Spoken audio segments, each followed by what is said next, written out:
அத்தியாயம் 1. சென்னையில் உஷ்ணம் 103, 104, 105 என்று சதம் முடித்து சுறுசுறுப்பாக நாள்தோறும் முன்னேறி கொண்டிருந்தது. மக்கள் போன வருஷம் இவ்வளவு வெயில் இல்லை என்று பொய் பேசினார்கள். இந்த தடவை தண்ணிக்கு எவ்வளவு லோல்பட போகிறோமோ என்று கண்ணகி வழிவந்த பெண்கள் கவலைப்பட்டார்கள். தர்ம சிந்தனையாளர்கள் இலவச மோர்பந்தல் அமைத்து அலுமினிய டம்ளரில் கயிறு கட்டி வைத்தார்கள். காலையில் சாப்பிட்டால் சாயங்காலம் வரை நாக்கில் தித்திப்பு தங்க வைக்கும் சாக்ரின் உபய சர்பத் வியாபாரம் பிளாட்பாரத்தின் ஓரங்களில் முளைத்திருந்தன. கரும்பு ஜூஸுக்கு காத்திருந்தார்கள். காரில் வந்து ஐஸ்பேக் முழுக்க ஐஸ்கிரீம் கப்புகள் அடுக்கிச் சென்றார்கள்.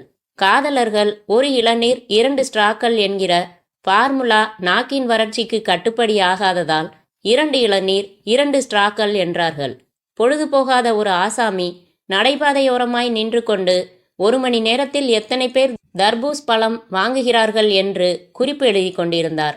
வயதானவர்கள் குடைக்குள் நடந்தார்கள்.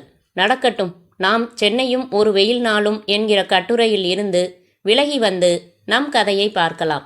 அண்ணா மேம்பாலத்திற்கு அருகில் இருந்தது அந்த ஹோட்டல். 1-2 நட்சத்திரங்கள் வாங்கி நீச்சல் குளம், பார், பியூட்டி பார்லர் என்று வசதியாக அந்தஸ்தாக இருந்தது. லிட்டில் விக்ரம் என்று அதற்கு பெயர்.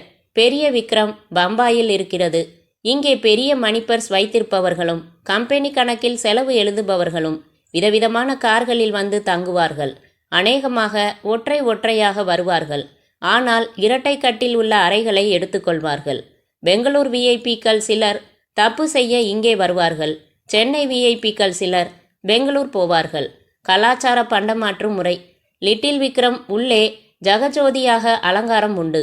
சுவரில் ஓவியங்கள், தரையில் மிதிக்கவே தயங்கும் கம்பளங்கள், அனாவசிய விளக்கு ஜோடனைகளை கலற்றி ஒரு எலக்ட்ரிக்கல் ஸ்டோர்ஸ் ஆரம்பித்து விடலாம். ரிசப்ஷனில் 3 பெண்கள்.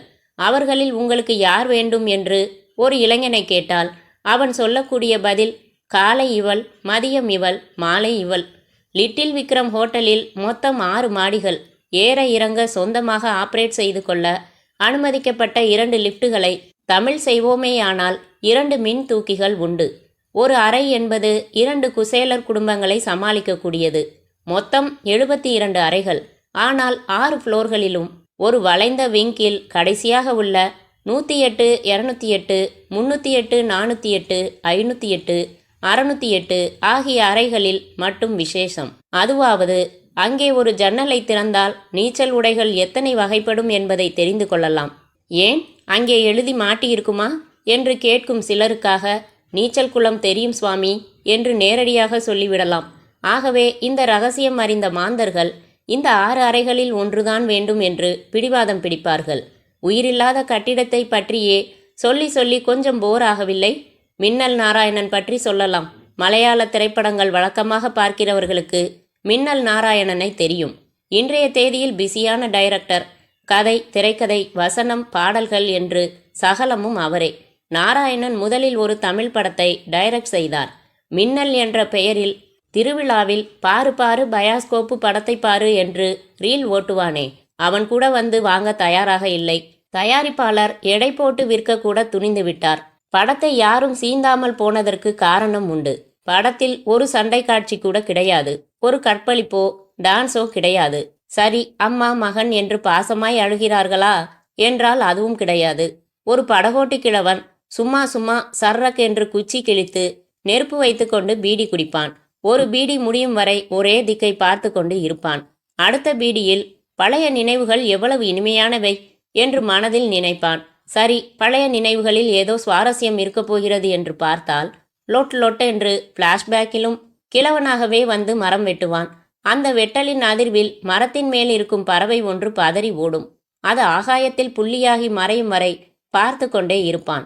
இப்படியாக மின்னல் ரிலீஸே ஆக சான்ஸ் இல்லாத நிலையில் நாராயணன் ஒரு மலையாள தயாரிப்பாளரை பிடித்து டப்பிங் ரைட்ஸ் வாங்கச் சொல்லி கெஞ்சி கூத்தாடி அவர் மகளுக்கு பேன் மட்டும் பார்க்காத குறையாக லாண்டரி போய், தையல் கடை போய், கேர்ஃப்ரீ வாங்கி வந்து அப்புறம் அதற்கு அவசியமே இல்லாமல் செய்து ரகசியமாக மருந்து கடையில் பேசி மாத்திரை வாங்கி தந்தது உபகதை.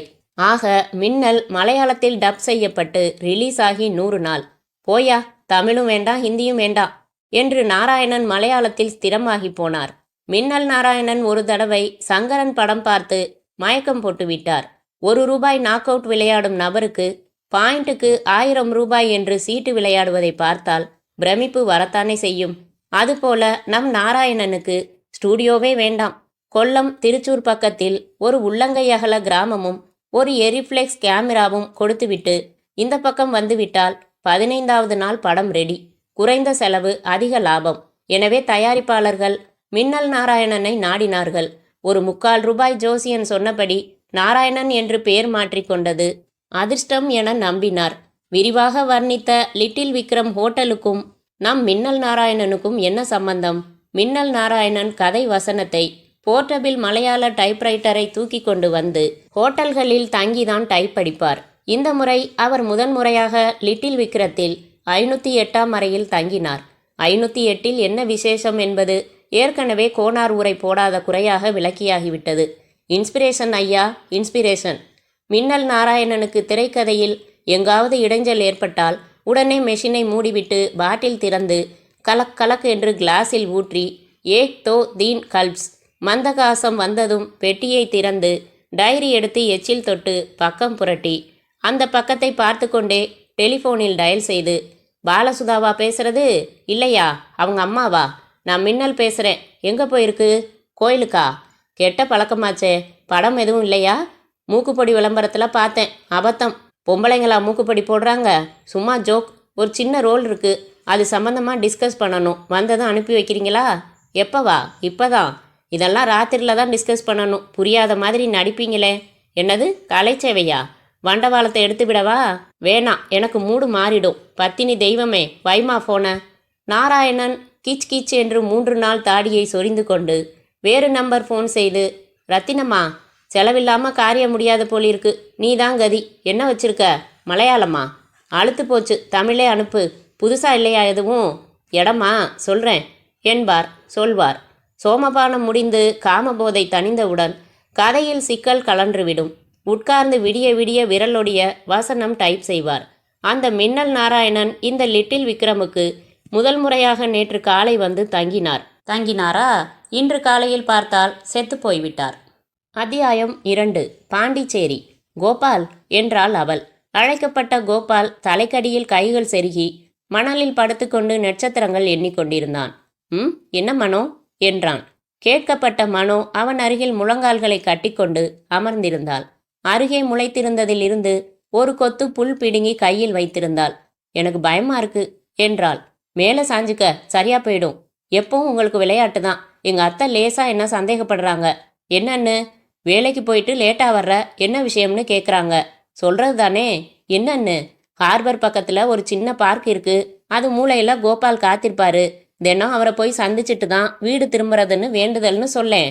அது சரி, சுலபமாக சொல்லிட்டீங்க. ஊருக்கு அப்பாவுக்கு தபால் எழுதிட்டா வேலைக்கு போனது போதும்னு வந்து கூட்டிகிட்டு போயிடுவாங்க. இப்போ என்ன செய்யணும்னு சொல்கிற? நாம் தினமும் சந்திக்கிறது வேணாமே. அப்படியே அரைஞ்சிடுவேன் படவா. வாரத்தில் 2 நாள் மீட் பண்ணிக்கிட்டு இருந்தோம். நீ தான் தினமும் உங்கள் முகம் பார்க்கணும் போல இருக்குன்னு சொன்ன. சரின்னு தினம் சந்திக்கிறோம். இப்போ நீயே? கொஞ்ச நாளைக்கு விஷயம் வெளியே தெரியாமல் இருக்கணும்னா கட்டுப்பாடாக இருக்கத்தான் வேணும் கோபால். என்னால் இருக்க முடியும், உன்னால் முடியுமா? சிரமந்தான், ஆனால் இருந்தாகணும். ஏன் இவ்வளவு சிரமம்?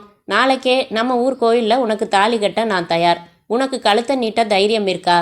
கோபால், எத்தனை தடவை சொல்லியிருக்கேன், நான் தைரியம் இல்லாமல் தயக்கம் காட்டல. எனக்கு இருக்கிறது ஒரே அக்கா. அவளுக்கு தீவிரமாக மாப்பிள்ளை பார்த்துக்கிட்டு இருக்காங்க. இந்த சமயத்தில் தங்கச்சின்னா திடீர்னு கல்யாணம் செஞ்சுக்கிட்டா எங்கள் குடும்பத்தை பற்றி தப்பாக நினைக்க மாட்டாங்களா? வேற யாராச்சும் அக்காவை கட்ட வருவாங்களா? என் அவசரத்தால் அவள் வாழ்க்கையே பாதிக்கப்படணுமா? சொல்லுங்க கோபால். உடனே சென்டிமெண்ட்டாக தொட்டுடுவியே. ரைட், இன்னொன்று உறுதியாக சொல்கிறேன், கேட்டுக்கோ. என்ன கோபால்? உங்கள் அக்காவுக்கு கல்யாணம் நடக்கிற வரைக்கும் நான் பொறுமையாக காத்திருப்பேன். அதுக்கப்புறம் முறைப்படி உங்கள் அப்பாவை சந்தித்து நம்ம காதலை சொல்லி உன்னை கட்டித்தர சொல்லுவேன். அவர் மறுத்துடுறாருன்னு வையி, அந்த நிமிஷமே நான் கட்டின புடவையோடு உங்கள் பின்னாடி வரேன். நான் மேஜர், என்னை யாரும் தடுக்க முடியாது. சரிதானே? ஒரே ஒரு திருத்தம், கட்டின புடவையோட மட்டும் வந்தால் அவ்வளவு நல்லா இருக்காது. ஜாக்கெட்டும் போட்டுக்கிட்டே வந்துடுமனோ. என்ன? சி என்று அவன் மார்பில் செல்லமாய் குத்தினாள். புல்லை அவன் காதுக்குள் செலுத்தி அவனை சிரிப்புடன் எழ வைத்தாள். அவன் ஒரு கையை எடுத்து தன் கன்னத்தில் வைத்து கொண்டாள். நான் எவ்வளவு நேசிக்கிறேன் தெரியுமா உங்களை? எவ்வளவு மனோ? சொல்ல தெரியலையே என்றவளை தன்னோடு சாய்த்து கொண்டு முன்னெற்றியில் முத்தமிட்டான். அப்படியே முகம் கீழே இறங்க சட்டென்று விலகி கொண்டு எழுந்தாள். நேரமாச்சு, புறப்படுறேன். தன் கைப்பை எடுத்து தோளில் மாட்டிக்கொண்டாள். கோபாலும் எழுந்து, என் முதலாளி சில பத்திரங்களை ஜெராக்ஸ் போட்டு கொண்டு வந்து கொடுத்துட்டு வீட்டுக்கு போக சொன்னாரு. கடையில் போட கொடுத்துட்டு இங்கே வந்தேன். சுத்தமாக மறந்தே போச்சு. பயங்கரமாக சத்தம் போட போறாரு என்று ஓரமாக நிறுத்தி வைத்திருந்த தன் சைக்கிளை ஸ்டாண்ட் எடுத்து நகர்த்தினான். அப்போ 2 நாள் கழிச்சு தான் சந்திப்பா? ஆமாம், நாளைக்கும் வேணாம், மறுநாளும் வேணாம், அதுக்கும் அடுத்த நாள் என்று சேலையில் ஒட்டியிருந்த மணலை தட்டி கொண்டு சாலைக்கு நடந்தாள் மனோ. கோபால் சைக்கிளை துரிதமாக மிதித்து ஜெராக்ஸ் கடை வந்தான். போட்டு ரெடியாய் இருந்தது. வாங்கி கொண்டு மிதித்து தன் முதலாளியின் வீட்டுக்கு வந்தான். முதலாளி என்பவர் சாரங்கபாணி. பல தொழில்களில் பங்குதாரர். 2 கார்கள் உண்டு. 4 வருஷம் முன்னால் கட்டின பங்களா உண்டு. சுவரில் செத்துப்போன மனைவியின் படம் உண்டு. வாரிசுதான் இல்லை. மடியில் தயாராக வெற்றிலை பெட்டி. அதில் நிரந்தர வெற்றிலை நிரப்பப்பட்டாக வேண்டும்.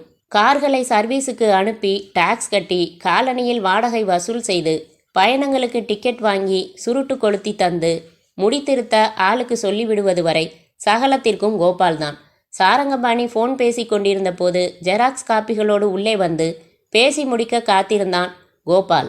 தம்பி, உன் லைன் வேற, என் லைன் வேற. நான் ஒழுங்காக 4 காசு பார்த்துக்கிட்டு இருக்கேன். நிம்மதியாக இருக்கேன். என்னை வேண்டாத வம்பளை எல்லாம் இழுத்து விட பார்க்காத. ஆமாம், தீர்மானமாக தான் சொல்கிறேன். எனக்கு நீ சொல்கிறது ஒன்றும் பிடிக்கல. சரியாக வரும்னு தோணலை. எனக்கு வேணாம். எக்கச்சக்கமாக பணம் வருமா? வரட்டுமே. ஒரு புடவை வேணும்னு கேட்க பொண்டாட்டி இருக்காளா? காலேஜ் ஃபீஸ் கட்டணுமேனு நினைக்க பிள்ளை தான் இருக்கா? 2ம் இல்லை. அப்புறம் சம்பாதிச்சு மூட்டை கட்டி என்ன செய்ய போகிறேன்?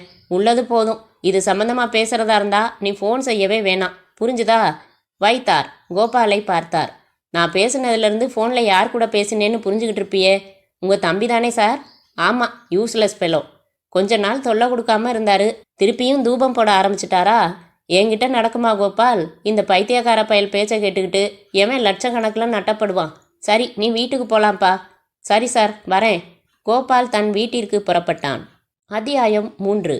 மலையாள டைரக்டர் என்பதாலும் அது உயர்ந்த ஜாதி ஹோட்டல் என்பதாலும் கூட்டமாக கூடி நின்று எவரும் எட்டி பார்க்கவில்லை. இன்ஸ்பெக்டர் மாரியப்பனுக்கு பப்ளிக் தொல்லை இல்லாததில் பரம திருப்தி. நிதானமாக வரிசையாக திட்டமிட்டு ஒவ்வொரு காரியமாக செய்தார். முதலில் GH ஆம்புலன்ஸுக்கு தகவல், அடுத்து DIG கிரைம்ஸுக்கு தகவல், அடுத்து இறந்தவர் குடும்பத்துக்கு தகவல். அதன் பின்னால் இடம் சூழ்நிலை ஆராய்ந்து விசாரணையை ஆரம்பித்தல். மாரியப்பன் முதல் 3 காரியங்களை முடித்து 4வதில் இருந்தார். அவர் அருகில் போலீஸ் ட்ரைனிங் காலேஜில் இருந்து நேராய் வந்து சப் இன்ஸ்பெக்டராக ஜாயின் செய்த தொழிலுக்கு புதுசான விஸ்வம் என்னும் இளைஞர் போர்த்திய நிலையில் மூச்சுவிட மறந்து போயிருந்த மின்னல் நாராயணன் படுத்திருந்த விதத்தை அப்படியே ஸ்கெட்ச் செய்து கொண்டார். அரைவாசலில் ஒரு கான்ஸ்டபிள் பாக்கெட்டுக்குள் கைவிட்டு காலையில் தன் சக ஊழியர் குழந்தை பிறந்தமைக்கு கொடுத்த சாக்லேட் எடுத்து உரித்து வாயில் போட்டுக்கொண்டார். கட்டிலுக்கு அருகே டீப்பாய் மேல் ஒரு கண்ணாடி கோப்பையின் அடித்தளத்தில் இறந்து போன ஒரு ஈ. பக்கத்தில் இன்னும் பாதி பாக்கி உள்ள ராயல் சேலஞ்ச் புட்டி, சிகரெட் பெட்டி, லைட்டர், தலைமாட்டில் டைரியில் நீட்டிக்கொண்டு அந்த காகித கற்றையை எடுத்தார் மாரியப்பன். பிரித்தார். 5 ரூபாய் இந்திய சர்க்கார் பத்திரத்தில் மலையாளத்தில் வரிவரியாக டைப்பாகி அடிஷனலாக இன்னும் 2 காகிதங்கள் சேர்க்கப்பட்டு அவற்றிலும் டைப் வாசகங்கள். ஒவ்வொரு காகிதத்தின் அடியிலும் மின்னல் நாராயணன் மலையாளத்தில் கையெழுத்திட்டிருந்தார். விஸ்வம், உங்களுக்கு மலையாளம் தெரியுமா? குறைச்ச அறியும், புலமை இல்லை. இது என்ன பத்திரம் பாருங்க. நேற்று தேதி போட்டிருக்கு. தேதி 1 தான் எனக்கு புரியுது. படித்து சொல்லுங்க. விஸ்வம் விடுவிடுவென மனதுக்குள் படித்து முடித்து, சார், இது தற்கொலை தான் என்றார். பதறாதீங்க பிரதர், சாராம்சத்தை தமிழில் சொல்லுங்க. சமீபத்தில் எனது படம் தோல்வி அடைந்தது. ஏராளமான செலவில் எடுத்தேன். பாதி சொத்தை அடமானம் வைத்திருந்தேன். பிறருக்காக டைரக்ட் செய்த படங்கள் எக்கச்சக்க வெற்றியை தேடித்தந்தன. ஆனால் என் சொந்த படம் என்னை வாரி விட்டுவிட்டது. அதிக லாபம் கருதி கேரளா முழுக்க விநியோகத்தையும் நானே செய்ததால் வந்த வினை. இனி என்னை கால் காசுக்கு யாரும் மதிக்க மாட்டார்கள். எனக்கு சொந்தமான வீடுகள், கார்கள், தோட்டம் எல்லாவற்றையும் அரசாங்கம் எடுத்துக்கொண்டு விற்று என் கடன்களை அடைத்து மீதி தொகையை தர்ம காரியங்களுக்கு பயன்படுத்த அனுமதிக்கிறேன். இதை நான் என் சுய நினைவுடன் யாரின் வற்புறுத்தலும் இல்லாமல் செய்கிறேன். என் தோல்விக்கு கிண்டல் செய்யும் கூட்டம்தான் உண்டே ஒழிய ஆறுதல் சொல்ல எவரும் இல்லை. இந்த தோல்விக்கு பிறகு ரசிகர்கள் என்னை மறுபடி ஏற்றுக்கொள்வார்கள் என்கிற நம்பிக்கை எனக்கு இல்லை. நான் செய்து கொள்ள இருக்கும் தற்கொலைக்கு என் திரையுலக தோல்வியே காரணம். இத்தனை காலம் பேரோடும் புகழோடும் வாழ்ந்த நான் அது குறைவதை காண சகிக்காமல் இந்த முடிவுக்கு வந்தேன். வாழ வைத்தவர்களுக்கு நன்றி. என் சொத்தின் விவரங்கள் கீழே கொடுத்திருக்கிறேன். என்று தமிழாக்கி சொன்னார் விஸ்வம். மாரியப்பன் பள்ளி மாதிரி ஓசை செய்தார். அதி புத்திசாலிகள் இப்படித்தான், பொட்டுன்னு மனசு ஒடிஞ்சிடுவாங்க. படியேறிக்கிட்டே இருக்கணும், ஒரு படி கீழே இறங்கிட்டா போச்சு, மறுபடி வெற்றியை சாதிச்சு காட்டுவோம்னு நம்பிக்கை இல்லாத கோழை பசங்க. சரி, உதட்டில் நுரைத்தள்ளி இருக்கிறத பார்த்தா ஏதோ விஷம்தான் குடிச்சிருக்காரு, என்னன்னு பிஎம்ல தெரிஞ்சிடும். இவர் கையெழுத்து தானா? விஸ்வம் அந்த டைரி எடுத்து புரட்டினார். முதல் பக்கத்தில் கையெழுத்திட்டு தன் விலாசம் எழுதியிருந்தார் மின்னல் நாராயணன். பத்திர கையெழுத்தையும் இந்த கையெழுத்தையும் ஒப்பிட்டு பார்த்து, இவர் கையெழுத்து தான் சார், ஹோட்டல் லெட்ஜர்லையும் கம்பேர் பண்ணணும், சொந்தக்காரங்க வந்தா காட்டி கேட்டுக்கலாம். மாரியப்பன் சூட்கேஸ் திறந்து பார்த்து கொண்டே, டைரியில் என்ன எழுதியிருக்கு நேற்று தேதியில பாருங்க என்றார். பார்த்துட்டேன் சார், டைரியை உபயோகிக்கல, கதை குறிப்புகள், ஷூட்டிங் தேதிகள், பயண விபரங்கள்னு குறித்து வச்சிருக்காரு. நிறைய பக்கம் காலியாக இருக்கு. நேற்று காலையில் தானே ரூம் போட்டதா சொன்னாங்க? ஆமாம் சார். மாரியப்பன் மேஜை மேல் இருந்த மலையாள டைப்ரைட்டரையும் அருகில் 2 ஃபைல்களையும் பார்த்தார். ஃபைல்களை புரட்டினார். உள்ளே ஸ்கிரிப்ட் காகிதங்கள், வெற்று காகிதங்கள் மலையாள எழுத்து வாசனையுடன் இருந்தன. மேஜையின் ராயரை இழுத்து பார்த்தார். லிட்டில் விக்ரம் ஹோட்டல் அறையில் தங்குபவர்களுக்கான குறிப்புகள் அச்சடித்த அட்டையும் கால்வாசி உருகி முடித்திருந்த மெழுகுவர்த்தியும் தீப்பெட்டியும் இருந்தன. விஸ்வம் ஸ்டாண்டில் தொங்கின சட்டை பேண்ட்டுகளில் இருந்த காகிதங்களை எடுத்து பார்த்தார். பெட்ரோல் பங்க் பில் முந்தா நாள் தேதியில், லாட்டரி சீட்டு நாளைய குலுக்கல் தேதியில், விசிட்டிங் கார்டுகள், ஹோட்டல் வழங்கின ஐடென்டி கார்டு, ஒரு எடை பார்த்த கார்டு, 67 கிலோ. உண்மையான நண்பர்களை அடையாளம் கண்டுகொள்ள வேண்டிய நேரம் இது, எச்சரிக்கையாக இருங்கள் என்று இருந்தது. விஸ்வம் டீப்பாயில் இருந்த ஆஸ்ட்ரேயில் 7-8 ஃபில்டர் உள்ள பாதி பாதி வில் சிகரெட்டுகளுக்கு மத்தியில் ஒரே ஒரு சிசர் சிகரெட் துண்டு கிடப்பதை பார்த்தார். சார், யாரோ வந்து இவரை நேற்று சந்திச்சிருக்காங்க என்றார். அத்தியாயம் 4. பாண்டிச்சேரி. டாக்ஸி வந்து நின்று சூட்கேஸோடு இறங்கிய அர்ஜுன் வீட்டுக்கு உள்ளே வந்ததும் கணக்கெழுதி கொண்டிருந்த கோபால் அவசரமாக எழுந்தான்.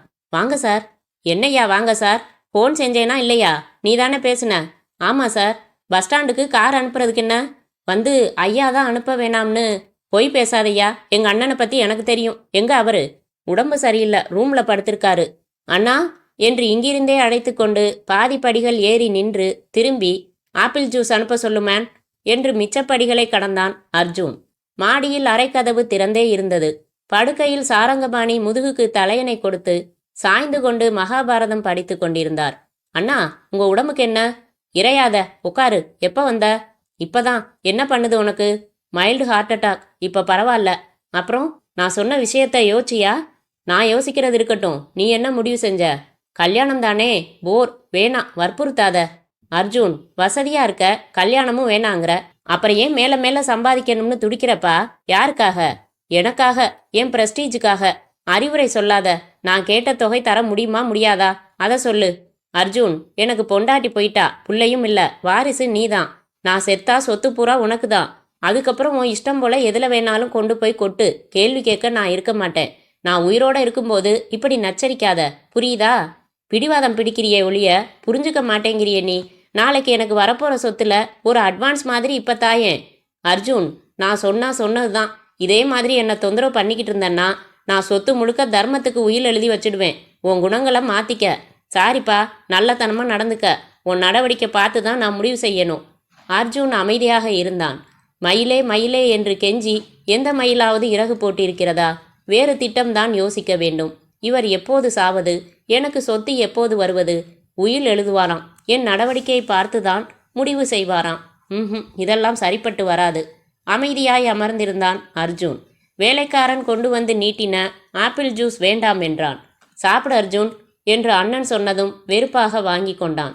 கார் பெட்ரோல் போட்டு வந்துருச்சான்னு பாரு என்றார். வந்துருச்சு ஐயா. இந்த புத்தகங்கள் எல்லாத்தையும் கொண்டு போய் கார்ல வையி. நேரம் தவறாம சாப்பாடு எடுத்துக்கிட்டு வரணும். நீ இந்த சூட்கேஸையும் எடுத்துக்க என்று எழுந்தார் சங்கரபாணி. வெளியூர் போறியாண்ணா? இல்ல, நம்ம தோட்டத்து வீட்டில் ஒரு வாரம் ஓய்வு எடுக்க போறேன். நீ 4 நாள் இங்கே தங்கிட்டு போப்பா. சரிண்ணா. அண்ணனுடன் கூடவே இறங்கி வந்தான் அர்ஜுன். சாரங்கபாணி கோபாலை அருகில் அழைத்து, நான் சொன்னபடி நடந்துக்க. யார்கிட்டையும் நான் ஓய்வெடுக்க போயிருக்கிறத சொல்ல வேணாம். பள்ளிக்கூடத்துக்கு டொனேஷன் 20,000 தரதா சொல்லியிருந்தேன் இல்லையா? அதை எடுத்துட்டு போறேன். நீ கரஸ்பாண்டண்ட்டுக்கு ஃபோன் செஞ்சு இன்னைக்கும் நாளைக்கும் நல்ல நாள் இல்லை, அதனால நாளன்னைக்கு காலையில் தோட்ட வீட்டுக்கு வர சொல்லிடு. அப்புறம் வேறென்ன? தோட்ட வீட்டில் ஃபோன் இல்லை, அதனால தினம் நான் வந்து உங்களை பார்த்து செய்ய வேண்டிய வேலைகளை தெரிஞ்சுக்கட்டுமா என்றான் கோபால். கரெக்டு, இன்னைக்கு வர வேணாம். நாளையிலேருந்து தினம் சாயங்காலம் 6 மணிக்கு வந்து என்னை பார்த்துட்டு போ. தம்பி, நான் புறப்படுறேன். நீ ஊருக்கு போகிறதுக்கு முன்னாடி என்னை பார்த்துட்டு போ என்று வாசலுக்கு நடந்தார் சாரங்கபாணி. சரிண்ணே என்ற அர்ஜுன் அவர் போனதும், என்னையா கோபால், எப்படி இருக்க? சம்பளம் ஒழுங்கா தராரா அண்ணன்? பத்தலன்னா சொல்லு, கூட போட்டு தர சொல்கிறேன் என்றான். அவசியமே இல்லைங்க, போதுமான சம்பளம் தர்றாரு சாரு. அப்படியா? சரி, உங்கள் அம்மாவுக்கு உடம்பு சரியில்லைன்னு சொன்னியே போன தடவை, இப்போ எப்படி இருக்காங்க? சிரமப்பட்டுக்கிட்டு தான் இருக்காங்க, வயசாயிடுச்சு. இதயத்தில் ஆப்ரேஷன் செய்யணுமா, விசாரிச்சிட்டேன். 15,000க்கு மேலே செலவாகுமா. எங்கே போகிறது அதுக்கு? அப்பப்போ மாத்திரை வாங்கி கொடுத்துக்கிட்டு இருக்கேன். கவனிச்சு பார்த்துக்கப்பா, அம்மா இல்லையா? அர்ஜுன் கரிசனமாக சொல்லிவிட்டு தான் தங்கும் அறைக்கு சென்று யோசித்து மிக மிக யோசித்து ஒரு முடிவுக்கு வந்தான். அத்தியாயம் 5. உன் பேர் என்னம்மா? ஊர்மிளா சந்திரன். நேற்று டைரக்டருக்கு ரூம் நீ தான் புக் செஞ்சதா? ஆமாம் சார். எங்க அவர் போட்ட கையெழுத்த காமி. மின்னல் நாராயணன் ஆங்கிலத்தில் போட்டிருந்தார். எதில் வந்தாரு? காரில் சார், அம்பாசிடர். அவரே ஓட்டிக்கிட்டு வந்தார். அவரோட கூட யாராவது வந்தாங்களா? இல்லை, அவர் மட்டும்தான். நேற்று காலையிலேருந்து ராத்திரி வரைக்கும் அவரை தேடி யாராச்சும் வந்தாங்களா? ஒரு யங்மேன் இங்கே வேற யாருக்காகவோ வெயிட் பண்ணிக்கிட்டு இருந்தாரு. அவர் போர்டில் செருகின இவரோட விசிட்டிங் கார்டை பார்த்துட்டு, டைரக்டர் மின்னல் நாராயணன் தானேன்னு கேட்டுக்கிட்டு, பார்க்கணுமே ரூமில் இருக்காரான்னு கேட்டுக்கிட்டு லிஃப்ட்டுக்கு போனார். 1 மணி நேரம் கழித்து திரும்பி போனார். எத்தனை மணி இருக்கும்? காலையில் 11 மணி இருக்கும். அதாவது ரூம் போட்டு 2 மணி நேரம் கழிச்சு இல்லையா? ஆமாம் சார்.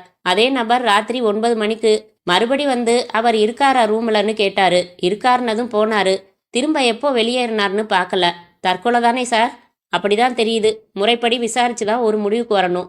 அப்புறம் நேற்று பூரா மின்னல் நாராயணன் யார் கூடயாவது ஃபோனில் பேசினாரா? ரூம் போட்டு முடிச்சதும் ரூமுக்கு போனதுமே ஒரு லோக்கல் கால் பேசினார் சார். நம்பர் குறிக்கிறதுண்டு, சொல்லட்டுமா? பேஷா. விசாரணை முழுக்க விஸ்வம் குறிப்பெடுத்து கொண்டே வந்தார். அடுத்து போஸ். இப்படி வா, நடுங்காதையா. நீதானே 508ஆம் நம்பர் ரூமுக்கு நேற்று டியூட்டி பார்த்தது? நான் தான் சார். யோசிச்சு சொல்லு, நேற்று எத்தனை தடவை நீ ரூமுக்கு போன? அவன் விரல்களை மடக்கி எண்ணிவிட்டு, 4 தடவை போனேன் சார். வரிசையா சொல்லு, எதுக்கு போன? முதல் தடவை அவர் பெட்டியை எடுத்து போய் ரூமில் வச்சேன். சரி, உன்னை விசாரிச்சாரா? பேர் என்ன, எந்த ஊருன்னு கேட்டாரு. சொன்னேன். 2வது தடவை எப்போ போன? 10:30 மணி சுமாருக்கு பெல் அடிச்சு 2 காப்பி சொன்னாரு, எடுத்துகிட்டு போனேன். காப்பி சாப்பிட்ட இன்னொரு ஆள் யாரு? வேட்டி கட்டியிருந்தாரு, அரைக்கை சட்டை போட்டிருந்தாரு. டைரக்டர் ஐயா முன்னாடி உட்காரவே இல்லை, நின்றுக்கிட்டே தயக்கமாக வாங்கி சாப்பிட்டாரு. முகம் எப்படி இருந்துச்சு? கருப்பா சிவப்பா? கருப்பு தான். மீசை இல்லைன்னு நினைக்கிறேன். நெத்தியில் குங்குமம் வச்சிருந்தாரு. அதுக்கு மேலே நினைவு இல்லை. அவங்க பேசிக்கிட்டதை கேட்டியா? என்ன பேசினாங்க? நான் போனதும் பேசுகிறத நிறுத்திட்டாங்க ஐயா. சரி, 3வது தடவை எதுக்கு போன? 11:30 இருக்கும். பெல் அடித்து கூப்பிட்டு கூல்ட்ரிங்க் வாங்கிட்டு வர சொன்னார். இப்போ வேற ஒருத்தர் உட்காந்துருந்தாரு. அவர் கண்ணாடி போட்டிருந்தாரு, டீசெண்டாக ட்ரெஸ் பண்ணியிருந்தாரு. நீல சட்டை, நீல பேண்ட்டு. 2 தடவை, காலையில் 1 தடவை, ராத்திரி 1 தடவை வந்த அந்த இளைஞனை சொல்கிறான் என்றாள் ஊர்மிளா. அவன் நீல சட்டை நீல பேண்ட்டு தான் போட்டிருந்தான். சிகரெட் குடிச்சுக்கிட்டே இருந்தான். கையிலேயே சிகரெட் பெட்டியும் தீப்பெட்டியும் தயாராக வச்சுருந்தான். சரி போஸ், நீ சொல்லு, அவங்க 2 பேரும் என்ன பேசிக்கிட்டாங்க? காரசாரமாக பேசிக்கிட்டாங்க. நான் போனதுனால பேச்சை நிறுத்தலை. டைரக்டரோட படத்தை விமர்சனம் பண்ணின மாதிரி இருந்துச்சு. இவர் பொறுமையாக பதில் சொன்னார். அவன் தாண்டி குதிச்சான். தமிழில் தானே பேசிக்கிட்டாங்க. தமிழில் பேசினாதான் நான் புட்டு புட்டு கேட்டதை அப்படியே சொல்லிடுவேனே. மலையாளத்தில் பேசிக்கிட்டாங்க சார். அடிக்கடி மாதவிண்ட சொப்பனம்னு வார்த்தை வந்துச்சு. மாரியப்பன் செல்வத்தை பார்க்க விஸ்வம் மாதவியின் கனவுன்னு அர்த்தம் சார். மாதவிண்ட சொப்னம் தான் மின்னல் சாரோட லேட்டஸ்ட் சொந்த படம், ஃபெயிலியர் படம். நான் பார்த்தேன். 4 நாள் கூட ஓடலை. சரி, மேலே சொல்லு. மத்தியானம் ரெஸ்டாரண்ட்டு போய் சாப்பிட்டுட்டு வந்துடுறேன், நீ கொண்டாட தேவையில்லைன்னு சொன்னார். அதுக்கப்புறம் ராத்திரி 8 மணிக்கு கூப்பிட்டு 2 இட்லி பால் கொண்டாட சொன்னார். அப்போ தான் நான் கடைசியாக போனது. அப்போ யாரும் இருந்தாங்களா? இல்லை, டைப் அடிச்சுக்கிட்டு இருந்தாரு, வச்சுட்டு போக சொன்னார். 9 மணிக்கு அந்த நீல சட்டை மறுபடி வந்ததா சொல்கிறாங்க. நீ பாத்தியா? இல்லை சார், பார்க்கல. பொதுவாக அவர் முகம் சந்தோஷமாக இருந்துச்சா? சிரிச்சு பேசினாரா? எப்படி சொல்கிறது, சாதாரணமாக பேசினாரு. என்கிட்ட சிரிச்சு பேச என்ன இருக்கு? சரி, நீ நகரு. நீ சொன்னதை எழுதி கொண்டாருவோம், கையெழுத்து போடணும். காலையில் வாயில் நுரைதள்ளி கிடக்கிறத பார்த்து ரிசப்ஷனில் சொன்னது யாரு? நான் தான் சார் என்றான் 18 வயது பையன். உன் பேர் என்ன? Gautham sir, room cleaning bye sir. நடந்ததை சொல்லு. காலையில் 7 மணிக்கு ரூம் கிளீன் செய்ய பெல் அடித்தேன், பதில் இல்லை. கதவுல கை வச்சேன், தாழ்பால் போடலை, அதனால திறந்துக்குச்சு. எட்டி பார்த்தேன், கட்டிலில் போத்திக்கிட்டு தூங்கிட்டு இருந்தாரு. நாம பாட்டுக்கு கிளீன் செஞ்சுட்டு போயிடலாம்னு நினச்சி உள்ளே வந்தா வாயில் நுரை தள்ளி இருந்ததை பார்த்துட்டு சார் சார்னே, பதில் இல்லை. உடம்ப உலுக்கினேன், அசைவில்லை. கண்ணு திறக்கல, கீழே ஒடியாந்துட்டேன். சரி நீ போ. விசாரணை தொடர்ந்தது. ஹோட்டல் மேனேஜர் தயவாய் நின்று கொண்டிருந்தார். பாடியை ஜிஹெச்சுக்கு அனுப்பிட்டு இன்னொரு தடவை தரோவா ரூமை பார்த்துட்டு ஃபோட்டோ எல்லாம் எடுத்துட்டு அப்புறம்தான் ஒப்படைப்போம் என்ற மாரியப்பன் விஸ்வத்தை தனியாய் அழைத்து, ஃபாரன்சிக் ஆசாமிகளை வரவழைக்கணும்னு நினைக்கிறேன் விஸ்வம். எனக்கு என்னவோ இது தற்கொலை மாதிரி படல, நாய் கூட கொண்டாந்துடலாம் என்றார். அத்தியாயம் 6. பாண்டிச்சேரி. ஹார்பர் அருகில் அதே வழக்கமான இடத்தில் சைக்கிளுடன் காத்திருந்தான் கோபால். மனோ வந்தாள். இரட்டை பின்னல். மனோ, இன்னைக்கு சந்திக்கிறதா பேசணும் இல்லையா? நீ ஏமாந்து போயிடக்கூடாதுன்னு தான் வந்தேன். எனக்கு முக்கிய வேலை இருக்கு, புறப்படுறேன். என்ன கோபால் இப்படி பறக்குறீங்க? ஒரு நல்ல செய்தி சொல்லலாம்னு வந்தேன். என்ன, சீக்கிரம் சொல்லு. ஏன் துடிக்கிறீங்க? என்ன அப்படி முக்கியமான வேலை? என் முதலாளி தோட்ட வீட்டில் ஓய்வு எடுத்துக்கிட்டு இருக்காரு. தினம் நான் போய் 6 மணிக்கு சந்திச்சாகணும். இங்க இருந்து 2 கிலோமீட்டர் சைக்கிள் மிதிக்கணும். மணி இப்பவே 5:45 ஆச்சு. அதான். சரி போங்க, நாளைக்கு பேசிக்கலாம். பரவாயில்ல சொல்லு, என்ன அது நல்ல செய்தி? கேட்டுட்டே போறேன். எங்க அக்காவை நேத்து பொண்ணு பார்த்துட்டு போனாங்களாம். சீர்காழிக்காரங்க திருப்தியா சொல்லிட்டு போயிருக்காங்களாம். அநேகமா இந்த இடம் முடிவாகிடுமா. அப்பா தபால்ல எழுதியிருக்காரு. Very good. தடைக்கல் சீக்கிரம் நகர்ந்துடும்னு சொல்லு. நாளைக்கு சந்திக்கலாம் மனோ. என் முதலாளிக்கு நேரம் கடைபிடிக்கலன்னா கோபம் வந்துடும். நாளைக்கு உனக்கு பிடிச்ச ஸ்வீட் வாங்கிட்டு வரேன் இந்த செய்தி சொன்னதுக்காக. ஓகே? கோபால் அவள் கன்னத்தில் தட்டிவிட்டு சைக்கிளை நகர்த்தினான். விரைவாக மிதித்தான். இருட்டு கவிழ்ந்து கொண்டிருந்தது. தோட்ட வீட்டில் சாரங்கபாணி சுவிட்ச் போட்டு வெளிச்சம் ஏற்படுத்தி கொண்டு ஆடும் நாற்காலியில் அமர்ந்து கந்தபுராணம் கையில் எடுத்தார். மரப்படிகளில் ஏறி யாரோ வருகிற காலடி ஓசை கேட்டது. யாரு என்றார். நான் தான் என்று உள்ளே நுழைந்தான் அர்ஜுன். கைகளை பின்பக்கம் கட்டி இருந்தான். என்னப்பா, ஊருக்கு கிளம்பிட்டியா? சொல்லிட்டு போக வந்தியா? இல்ல, உன்னை ஊருக்கு அனுப்பி வைக்கத்தான் வந்தேன். என்னப்பா சொல்ற? அர்ஜுன் மெதுவாக ஆடும் நாற்காலிக்கு பின்புறம் வந்து நின்று, எனக்கு அவசரமா பணம் தேவை. நீ சாகிற வரைக்கும் காத்திருக்க முடியாது, வேற வழி இல்ல என்று சொன்னவன் பின்பக்கம் கட்டியிருந்த கைகளை விடுவிக்க இப்போது வலக்கையில் விரித்த கத்தியும் இடக்கையில் சிறிய பூத்துண்டும் வைத்திருந்தான். கிளவுஸ் அணிந்திருந்தான். சாரங்கபாணி திடுக்கிட்டு எழ முயற்சிப்பதற்கு முன் சட்டென்று துண்டால் அவர் வாயை பொத்தி சத்தக்கென்று மார்பில் பார்த்து கத்தியை இறக்கினான். ரத்தம் முன்புறமாக பீச்சி அடித்தது. அர்ஜுன் உரை அணிந்த கையில் மட்டுமே லேசாகப்பட்டது.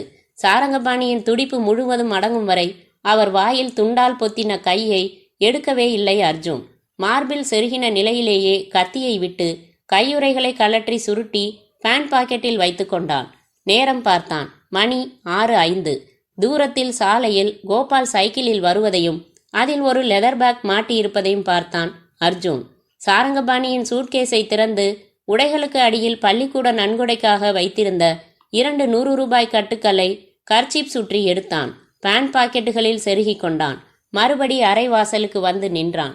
சைக்கிளை ஸ்டாண்டு போட்டு நிறுத்திவிட்டு கோபால் உள்ளே வரும் வரை காத்திருந்து பிறகு அறைக்குள் சென்று, அண்ணா, இது என்ன கொடுமை! ஐயோ, கொலை கொலை என்று கத்தினான். இந்த அவசர கத்தலை கேட்ட கோபால் பதட்டத்துடன் மரப்படிகள் ஏறி மாடிக்கு வர, கோபால் இங்கே பாரு, இப்பதான் வந்தேனா, அண்ணனை யாரோ குத்தி இருக்காங்க. உயிர் இருக்கான்னு கூட தெரியல. எனக்கு ஒன்றும் புரியல. வா, நான் தண்ணி எடுத்துக்கிட்டு வரேன். முதல்ல கத்தியை பிடுங்கி எடு, சொல்றேன். அர்ஜுன் செய்த பதட்டத்திலும் பரபரப்பிலும் பார்த்த காட்சி தந்த அதிர்ச்சியிலும் எதுவும் புரியாத கோபால் உடனே தன் முதலாளியிடம் ஓடி விசுவாசம் மேலிட முட்டாள்தனமாக கத்தியை பிடித்து பிடுங்கினான். அவன் போட்டுவிட்டு ஓடின கைப்பை எடுத்து ஜிப்பை இழுத்து அதற்குள் 2 கட்டுகளையும் துரிதமாக போட்டு மூடிவிட்டு கீழே ஓடினான் அர்ஜுன். ஓடும் முன்பு ஒரு காரியம் செய்தான். அரை கதவை வெளிப்புறம் தாளிட்டான். சற்று நேரத்தில் அர்ஜுன் 10 நபர்களோடு வந்தான். நான் வந்து பார்க்கறேன், கையில கத்தியோட நிக்கிறான் கோபால். கத்தியில ரத்தம். அண்ணன் நாற்காலியில கிடக்குறாரு. என்னை பார்த்ததும் வெளியே ஓட பார்த்தான். நான் பாஞ்சு வெளியே வந்து கதவை வெளிப்பக்கம் சாத்திட்டேன் என்று சொல்லிக்கொண்டே வந்தான். கதவு திறக்கப்பட்டதும் பிரமை பிடித்தவன் போல எதுவுமே புரியாமல் நின்றிருந்த கோபாலை 10 பேரும் பாய்ந்து பிடித்தார்கள். அவனை பேச விடாமல் தூணில் கட்டினார்கள். ஒருவன் போலீஸ் ஸ்டேஷனுக்கு ஓடினான். ஒருவன் கன்னத்தில் அறைந்தான். முதலாளியையே கொன்னுட்டியடா பாவி, ஏண்டா கொன்ன? ஐயோ, நான் கொல்லல. அவனை அடிக்காதீங்க. போலீஸ் வந்து முறைப்படி கேட்டா சொல்லிட்டு போறான். சார், இது அபாண்டம். நீங்க தானே என்ன கத்தியை பிடுங்க சொன்னீங்க. அட பாவி, அப்படியே பிளேட்டை திருப்புறியே. போலீஸ் வந்தது. நிறைய விசாரித்தது. அர்ஜுன் ரீலாக சுற்றி, சார், எங்க அண்ணன் பள்ளிக்கூட கட்டிட நிதிக்காக 20,000 பணம் எடுத்துக்கிட்டு இங்க வர்றதா கோபால் கிட்ட சொன்னப்போ நான் பக்கத்துல இருந்தேன். கோபால் அம்மாவுக்கு இதய ஆபரேஷன் செய்ய நிறைய பணம் தேவை. ஒருவேளை அதனால துரோகம் செய்ய முடிவு செஞ்சு பார்த்துடலாமே என்ற இன்ஸ்பெக்டர் ஏன்பா, நீ எடுத்துட்டு வந்த கைப்பை இதுவா என்று கேட்டு அதை திறந்து, இதோ இங்கே இருக்கே என்றார். கோபால் விழிகள் விரிய உறைந்து போனான். நான் செய்யல, அர்ஜுன் மாட்டி விட்டுட்டாரு என்று கத்தி தொண்டை கட்டி கொண்டதுதான் மிச்சம். கட்டவிழ்த்து ஜீப்பில் ஏற்றி அழைத்து சென்றார்கள். அத்தியாயம் 7. மின்னல் நாராயணனுக்கு சொந்த வீடு சென்னையிலேயே இருந்தது. வீட்டில் ஒரு பிஏ தான் தகவல் வாங்கி கொண்டான். நெருக்கமான சொந்தம் எவரும் இல்லை. 1 விட்ட சித்தப்பா, 2 விட்ட மாமா என்று தகவல் கொடுத்தான். மலையாள திரையுலக புள்ளிகளுக்கு ஃபோன் செய்தான். ஒரு சோகையான ஊர்வலமாக ஜிஹெச் ஒப்படைத்த பாடியை மின்னல் நாராயணன் வீட்டிலிருந்து கண்ணம்மாப்பேட்டை எடுத்து சென்றார்கள். அலைக்கடல் என மக்கள் திரளவில்லை. தமிழ் செய்தித்தாள்களில் 7ஆம் பக்கத்தில் போனால் போகிறதென்று மன்னார்குடியில் முத்தமிழ் விழாவை தூக்கிவிட்டு மலையாள டைரக்டர் மின்னல் நாராயணன் தற்கொலை என்று போட்டார்கள். மலையாள பேப்பர்கள் கொஞ்சம் அதையே எலாஸ்டிக்காய் இழுத்து எழுதினார்கள். பத்திரிகைகளுக்கு இது தற்கொலைதான் என்று தெரிவிக்கப்பட்டிருந்தாலும் இன்ஸ்பெக்டர் மாரியப்பன் மண்டையில் மட்டும் ஒரு வண்டு இது தற்கொலை இல்லை என்று ரீங்காரம் செய்து கொண்டிருந்தது. போஸ்ட்மார்ட்டம் ரிப்போர்ட் படி மின்னல் நாராயணன் இரவு 8:30 முதல் 9 மணிக்குள் இறந்து போயிருந்தார். விஸ்கி கிளாஸில் இருந்த கைரேகை நாராயணனுக்கு சொந்தமானதுதான்.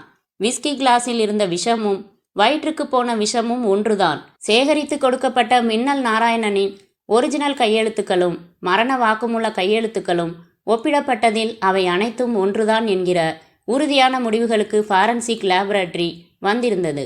மின்னல் நாராயணனின் அறையில் சேகரிக்கப்பட்ட அத்தனை பொருள்களையும் மீண்டும் மீண்டும் குடைந்ததில் ஒரு கண்ணிக்கழியாத முனை மடங்காத அழகான விசிட்டிங் கார்டு கிடைத்தது. அதில் Ravichandran, area supervisor, heavenly talcum powder company, Chromepet, Chennai 44 என்ற முகவரி இருந்தது.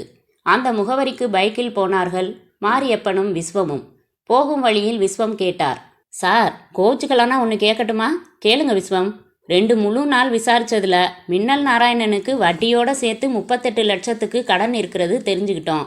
மாதவிண்ட சொப்னம் படு பயங்கர தோல்வின்னு தியேட்டர்ஸ் டெய்லி கலெக்ஷன் ரிப்போர்ட் வரைக்கும் பார்த்து உறுதி செஞ்சுக்கிட்டோம். ஃபாரன்சிக்கில் மரண வாக்குமூலத்தில் உள்ள கையெழுத்து அவரோடதான்னு சொல்லிட்டாங்க உறுதியா. விஷத்தினால தான் மரணம்னு பிஎம் ரிப்போர்ட்டும் சொல்லுது. நாம் வரவழைச்ச நாயும் புதுசாக எதுவும் கண்டுபிடிக்கல. இவ்வளவுக்கு அப்புறமும் அது தற்கொலை இல்லைன்னு நீங்கள் எதை வச்சு சந்தேகப்படுறீங்க? என்கேஜ்மெண்ட் டைரியில் அடுத்த 4 மாதத்துக்கான ஷூட்டிங் தேதிகளை குறித்து வச்சிருக்காரா? ஆமாம். இறந்த தினம் கூட ஒரு படத்துக்கான வசனம் பாதி அடிக்காத நிலையில் பாதியோடு அடித்து வச்சிருக்காரா? ஆமாம். ரூம் போடுறப்போ ரிசப்ஷனில் 10 நாள் தங்குவேன்னு சொல்லியிருக்காரா? ஆமாம். இப்படியெல்லாம் தற்கொலை செய்துக்க போகிற ஒரு நபர் நடந்துக்குவாரா? யோசிங்க. என் படம் ஃபெயிலியர் ஆனது என்னை தற்கொலை வரைக்கும் பாதிச்சிருக்குன்னா நான் அடுத்த படத்துக்கு வசனம் டைப் அடிப்பேனா சுவாமி? சார், திடீர்னு மனசில் தோன்றும் ஒரு டிப்ரெஷன் போதும் தற்கொலைக்கு. உற்சாகமாக வந்திருக்கலாம், தங்கியிருக்கலாம், அடுத்த படத்துக்கான வேலைகளை தொடங்கியிருக்கலாம். ஆனால் அந்த தோல்வி மனசில் திடீர்னு விஸ்வரூபம் எடுத்து என்னடா இப்படி தோத்துட்டோமேன்னு விரக்தியாக சிந்திச்சிருக்கலாம், செயல்படுத்தியிருக்கலாம். விஸ்வம், மின்னல் நாராயணன் ஃபேனில் வேஷ்டி கட்டி அதில் தொங்கி இருந்தால் இந்த வாதத்தை ஏற்றுக்க முடியும். அவர் வயிற்றுக்குள்ளே போயிருக்கிறது டெட்லி பாய்சன், பவுடர் ஃபார்மில் உள்ள விஷம். விஸ்கியில் கரைக்கப்பட்டு உள்ளே அனுப்பப்பட்டிருக்கு. ரத்தத்தில் கலந்ததுமே செயல்பாட்டை துவங்குற சீரியஸ் விஷம். இதை அவர் தற்கொலைக்கு திட்டமிட்டு எடுத்து வந்திருந்தா அவர் செயல்களில் முரண்பாடு இருக்குங்கிறத நீங்கள் யோசிக்கணும். திடீர்னு மனசு விரக்தியாகி தற்கொலை செஞ்சுக்கிட்டாலும் செஞ்சுக்கலாம், அப்போ தேவைப்படும்னு தயாராக வாங்கி விஷத்தை எடுத்து வந்தார்னு வீக்காக ஆர்கியூ பண்ண மாட்டீங்கன்னு நினைக்கிறேன். விஷம் தலைவலி மாத்திரை இல்லை, தயாராக வச்சுக்க. தற்கொலை நோக்கம் அவருக்கு இல்லை, அதை அவர் எடுத்து வரல. சார், ஆனால் கையெழுத்துக்கள் ஒத்து போகுதே. சிம்பிள். உங்களை நான் கத்தியை காட்டி மிரட்டினா உங்கள் கையெழுத்தை காட்டின இடத்துல போட மாட்டீங்களா? என் அனுமானம் என்ன தெரியுமா? மின்னல் நாராயணனை யாரோ மிரட்டல் முனையில் விஷம் குடிக்க வச்சுருக்காங்க, மிரட்டல் முனையில் கையெழுத்து போட வச்சுருக்காங்க. விசாரித்த வரைக்கும் அவர் பின்னணி வாழ்க்கையில் எதிரிகள் அதிகம் இல்லை சார். கஷ்டப்பட்டு முன்னுக்கு வந்தவர். எல்லாரும் சொன்ன ஒரு விஷயம் நினைவிருக்கா விஸ்வம்? பெண்கள் விஷயத்தில் மின்னல் நாராயணன் கொஞ்சம் வீக்குன்னாங்க. இன்னும் நம்ம விசாரணை முடியலை. 4 விஷயங்கள் பாக்கி இருக்குது. அந்த 4ஐயும் கிளியர் பண்ணிக்கிட்டு தான் என் அனுமானத்தை தைரியமாக வெளியே சொல்ல முடியும். என்னென்ன விஷயங்கள் சார்? 1, மின்னல் நாராயணன் ரூம் எடுத்ததுமே பேசின லோக்கல் கால். அந்த நம்பரை வச்சு அட்ரஸ் கண்டுபிடிச்சோம்.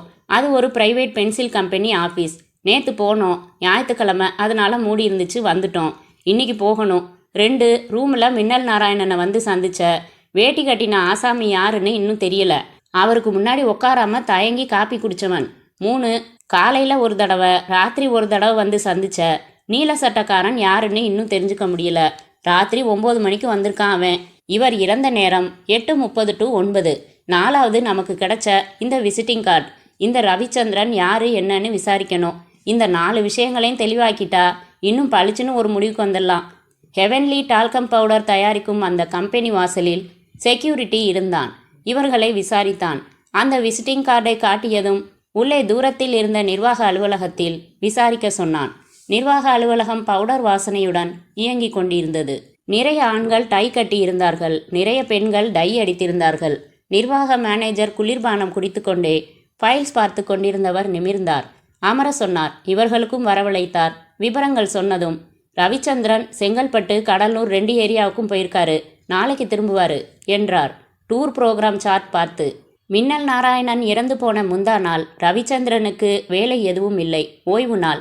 சென்னையில்தான் இருந்தான் என்பதை சார்ட் பார்த்து மனதில் குறித்து கொண்ட மாரியப்பன் ரவிச்சந்திரனின் வீட்டு விலாசம் வாங்கி கொண்டு நன்றி நவின்று புறப்பட்டார். ரவிச்சந்திரனின் வீடு ஆவடியில் இருந்தது. சார், இந்த வீட்டு அட்ரஸுக்கு போகிறதுக்கு முன்னாடி மின்னல் நாராயணன் ஃபோன் செஞ்ச அந்த பென்சில் கம்பெனிக்கு போயிட்டு வந்துடலாம். ஓ எஸ், ஒரு சினிமா டைரக்டருக்கும் பென்சில் கம்பெனிக்கும் என்ன சம்பந்தம் புரியலையே. அதுவும் தங்கினதுமே முதல் காரியமாக ஃபோன் செய்கிற அளவுக்கு பார்க்கலாம். பைக்கில் ஏறி இருவரும் அந்த பென்சில் கம்பெனி நோக்கி விரைய பவுடர் வாசனை அவர்கள் நாசிகளை விட்டு விலக ஆரம்பித்தது. அத்தியாயம் 8. யுவர் ஆனர் கண்ணாடியை ஏற்றி விட்டு கொண்டு குற்றவாளி கூண்டில் நின்ற இளைஞனை பார்த்தார். அவன் அவர் தலைக்கு மேல் பொக்கை புன்னகை மன்னனை பார்த்தான். ஷேவ் செய்ய விருப்பமின்றி கருகருவென்று தாடியாய் இருந்தான். கண்கள் கிணற்றுக்குள் சென்ற வாளியாய் உள்ளே இருந்தது. நெஞ்சுக்கு நேராய் துப்பாக்கி நீட்டினால் கூட சுட்டுக்கடா என்பான் போல் இருந்தது. நான் சொல்வதெல்லாம் உண்மை என்று நைந்து போன குரலில் உறுதிமொழி எடுத்துக்கொண்டதும் பப்ளிக் ப்ராசிக்யூட்டர் தன் கழுத்து பட்டியை வைர நெக்லஸ் போல தொட்டு பார்த்து கொண்டு எழுந்தார். மதிப்பிற்குரிய நீதிபதி அவர்களே, இந்த இளைஞன் பெயர் கோபால். இவன் முதலாளி சாரங்கபாணி, தொழில் அதிபர், பணக்காரர். 20,000 ரூபாய் பணத்திற்கு ஆசைப்பட்டு தன் முதலாளியை கொலை செய்தது இவன் மேல் எழுதப்பட்டிருக்கும் குற்றம். தங்கள் அனுமதியோடு தக்க சாட்சிகளையும் சாட்சியங்களையும் கொண்டு அந்த குற்றத்தை நிரூபிக்க நான் தயாராய் இருக்கிறேன் என்றார் ஆங்கிலத்தில். 1 நிமிடம் என்ற நீதிபதி. ஏனப்பா, உன் பேர் என்ன? கோபால். இந்த குற்றத்தை நீ செஞ்சதை ஒப்புக்கிறியா? பலவீனமாக மறுத்து தலையசைத்தான். வாயை திறந்து சொல்லு. இல்ல ஐயா, இந்த கொலையை நான் செய்யல, சதி பண்ணிட்டாங்க, என்ன மாட்ட வச்சுட்டாங்க. உனக்கு வக்கீல் வச்சுக்கிட்டு இருக்கியா? என் சார்பா என் பெரியப்பா பையன்தான் வக்கீல்களை கேட்டு பார்த்துட்டாரு. கேஸ் ரொம்ப வீக்குன்னு யாருமே எடுத்துக்கலையா? கோர்ட்டு உனக்கு வக்கீலை நியமிக்க ஏற்பாடு செய்யும், நீ விரும்பினா. தயவு செஞ்சு கொடுங்கய்யா, நீதி தோக்கக்கூடாதியா, நான் நிரபராதியா, என்னை காப்பாத்துங்கய்யா. கோபால் கதறினான். பார்வையாளர்கள் பகுதியில் அமர்ந்திருந்த மனோவின் விழிகள் மடை திறந்தன. குற்றவாளிக்கு ஆதரவாக வாதிட ஒரு வக்கீலை நியமிக்க கோர்ட்டு உத்தரவு இடுகிறது. அதன் பிறகே இந்த வழக்கின் விசாரணை ஆரம்பமாகும் என்றார் நீதிபதி. ரொம்ப நன்றி ஐயா, ரொம்ப நன்றி என்றான் கோபால். அத்தியாயம் 9. Yuvraj and company enamel board மாட்டிக்கொண்டு காம்பவுண்ட் சுவர் எழுப்ப காசில்லாமல் கருங்கல் தூண்கள் நட்டு முள்வேலி கட்டி தன் ஃபேக்டரியையும் அலுவலக கட்டிடத்தையும் பாதுகாக்க முயன்றிருந்தது. அதிலும் வாட்ச்மேன் போலீஸ் உடைக்கு தேவைக்கு அதிகமாக வார்த்தைக்கு ஒரு தரம் சல்யூட் அடித்து மரியாதை செலுத்தி அனுமதித்தான். ஆஸ்பெட்டாஸ் கிராப்பு வைத்திருந்த ஃபேக்டரியின் ஓரங்களில் ஒயிட் சிடார் மரங்கள் பென்சிலாக மாறுவதற்காக கும்பலாக தவம் இருந்தன. இயந்திரங்கள் லொடலொடத்து கொண்டிருக்க அலுவலகத்தில் எல்லா மேஜைகளிலும் யுவராஜ் பென்சில்களையே உபயோகித்து கொண்டிருந்தார்கள். மேனேஜர் அறையில் யுவராஜ் அண்ட் கம்பெனி விளம்பரத்திற்கு போட்ட மாத காலண்டரில் பென்சிலுக்கு சம்பந்தமே இல்லாத அந்த பெண் 2 கைகளால் மட்டுமே மேல்மானம் கீழ்மானம் என்று காத்து கொள்ள சிரமப்பட்டு கொண்டிருந்தாள். மாரியப்பன் அண்ட் விஸ்வம் அமர்ந்து அறிமுகப்படுத்தி கொண்டதும், என்ன வேணும் உங்களுக்கு என்றார் மேனேஜர். 1 டஜன் பென்சில் என்று சொல்லிவிட்டு அவர் ஆச்சரியப்படுவதை பார்த்து, வியாபாரத்துக்கு வரல, உங்களுக்கு மின்னல் நாராயணனை தெரியுமா? யாரது? கவர்னருக்கு புது அட்வைசரா? B serious. உங்க பேர் என்ன? வெறும் நாராயணன். மலையாள டைரக்டர் மின்னல் நாராயணன் முந்தா நாள் தற்கொலை செஞ்சுக்கிட்டது தெரியுமா? தெரியாது சார். அந்த பேரில் மலையாள டைரக்டர் ஒருத்தர் இருந்ததே நீங்கள் சொல்லி தான் தெரியும். உங்கள் ஃபோன் நம்பர் தானே டேஷ் டேஷ் டேஷ்? ஆமாம். உங்கள் ஃபோன் நம்பரை கூப்பிட்டு மின்னல் நாராயணன் பேசியிருந்தாரு. இறந்த தினத்து காலையில் அவர் யார் கூட பேசினார்னு தெரிஞ்சுக்கணும். இருக்கலாம் சார். இந்த ஃபோனுக்கு 3 எக்ஸ்டென்ஷன் இருக்குது. இந்த ஆஃபீஸில் 19 பேர் இருக்காங்க. ஃபேக்ட்ரியில் 142 பேர் இருக்காங்க. எப்படி தெரிஞ்சுக்குவீங்க? டெலிஃபோன் ஆப்ரேட்டர் உண்டா? உண்டு. ஒவ்வொரு காலும் அவங்க தானே கனெக்ஷன் கொடுப்பாங்க. ஆமாம். அவங்கள விசாரிச்சுட்டு வரேன். வெளியே ஹாலின் ஓரமாக இருந்த டெலிஃபோன் ஒன்றில் ரெட் சிக்னல் என்னும் நாவலை படித்து கொண்டிருந்த பெண் நகம் கடித்து கொண்டிருந்தாள். நகம் கடிக்காதீங்க, கெட்ட பழக்கம். தேங்க்ஸ் என்று நிமிர்ந்து அதிர்ந்து, என்ன சார், முந்தா நாள் நீங்கள் டியூட்டிக்கு வந்தீங்களா? வந்தேன் சார். உங்கள் பேர் என்ன? கல்யாணி. உங்களுக்கு மின்னல் நாராயணனை தெரியுமா? தெரியாது சார். நேற்று பேப்பரில் வந்துச்சே, மலையாள டைரக்டர் தற்கொலை, படிக்கல? படித்தேன் சார். ஆளை எனக்கு தெரியாது. அவர் காலையில் ரூம் போட்டார், ராத்திரி செத்து போயிட்டாரு. நாள் முழுக்க அவர் பேசினது ஒரே ஒரு லோக்கல் கால், அதுவும் காலையில் 9:15க்கு. இந்த நம்பரில் பேசியிருக்காரு. அவர் யார் கூட பேசினார்னு தெரியணும். நினைவுபடுத்தி சொல்ல முடியுமா? கஷ்டம் சார். ஒரு நாளைக்கு லோக்கல் கால்ஸ் குறைச்சலாம் 100க்கு குறையாமல் வரும். எப்படி நினைவிருக்கும்? காலையில் 9:15 மணிக்கு. யோசிங்க. பிஸ்னஸ் கால் இல்லை, பர்சனல் கால் தான். யாரையோ பேச சொல்லி கேட்டிருக்கலாம். நீங்கள் அந்த செக்ஷனுக்கு கனெக்ஷன் கொடுத்துருக்கலாம். யோசிங்க. சிரமம் சார். வர்ற கால்ஸில் பாதிக்கு மேலே பர்சனல் கால்ஸ் தான் சார். ஸ்டாஃப், ரிலேட்டிவ்ஸ், ஃப்ரெண்ட்ஸுன்னு பேசுவாங்க. எல்லாருக்கும் கால்ஸ் வரும். தன்னை மின்னல் நாராயணன் பேசுகிறேன்னு அவர் அறிமுகப்படுத்திக்கிட்டு பேசியிருந்தா ஏன் நினைவில் பதிஞ்சிருக்கும். அப்படி அவர் பேசலை என்றாள். சற்று நேரம் யோசித்தார்கள் இருவரும். விஸ்வம், சார் ஒரு யோசனை. என்ன சொல்லுங்க. ஒவ்வொருத்தராக விசாரிச்சுட்டா என்ன? ஒரே கேள்விதான். முந்தா நாள் மின்னல் நாராயணன் கூட ஃபோனில் பேசுனீங்களா? ஆனால் விசாரிக்க கொஞ்சம் நேரமாகும். டெலிஃபோனில் பேசின நபர் குற்றத்தில் சம்மந்தப்பட்டிருந்தா சுதாரிச்சிடுவான் விஸ்வம். அப்போ நம்ம கேள்விக்கு ஆமாம்னு சொல்லுவானா என்ன? அட்லீஸ்ட் பொய் சொல்கிறப்ப பதட்டப்படுவானே சார். இயல்பாக பொய் சொல்ல நிறைய பேரால முடியாது. மாரியப்பன் கொஞ்சம் யோசித்து, இந்த பொண்ணு சொல்கிற மாதிரி நினைவில் வச்சுக்கிறது சிரமந்தான். ஒவ்வொருத்தராக விசாரித்து பார்த்துடலாம் என்றார். மேனேஜரின் அனுமதி பெற்று மேஜையாக வந்தார்கள். விஸ்வம் கேள்வி கேட்க மாரியப்பன் பதில் சொல்பவர்களின் முகச்சலனங்களை கவனித்தார். அலுவலகத்தில் அத்தனை பேருமே தான் பேசவில்லை என்றுதான் சொன்னார்கள். அடுத்து ஃபேக்டரிக்கு சென்றார்கள். ஒவ்வொருவராக கேட்டுக்கொண்டே வர ஸ்டோர் கீப்பராக நாற்காலியில் அமர்ந்திருந்த அந்த நபரை பார்த்து புருவங்களை சுருக்கினார் விஸ்வம். அவர் அரைக்கை சட்டை போட்டிருந்தார், வேஷ்டி கட்டியிருந்தார், கருப்பாய் இருந்தார், மீசையை மலித்திருந்தார், நெற்றியில் குங்குமம் வைத்திருந்தார். ரூம்பாய் சொன்ன அதே அடையாளங்கள். மின்னல் நாராயணனை காலையில் சந்தித்து அவர் எதிரே உட்கார தயங்கி நின்ற நிலையில் காப்பி குடித்த நபரை வர்ணித்த அதே அடையாளங்கள். விஸ்வம் மாரியப்பன் காதில் கிசுகிசுக்க அவரும் உன்னிப்பாக பார்த்து பிறகு இருவரும் நெருங்கி, உன் பேர் என்னப்பா? ஜெயராமன். முந்தா நாள் மின்னல் நாராயணன் உன் கூட ஃபோனில் என்ன பேசினார்ப்பா? ஏன் கூடவா? அவரா? எப்போ பேசினாரு? மாரியப்பன் பற்களை கடித்து கொண்டு பேசினார். மரியாதையா சொல்றியா இல்லை சகல மரியாதைகளையும் ஸ்டேஷனில் வச்சு வாங்கிக்கிட்டு சொல்றியா? நீ லிட்டில் விக்ரம் ஹோட்டலுக்கு வந்தது, அவர் ரூமில் காப்பி சாப்பிட்டது எல்லாம் எனக்கு தெரியும். சொல்லு, முந்தா நாள் உனக்கு ஃபோன் செஞ்சாரா?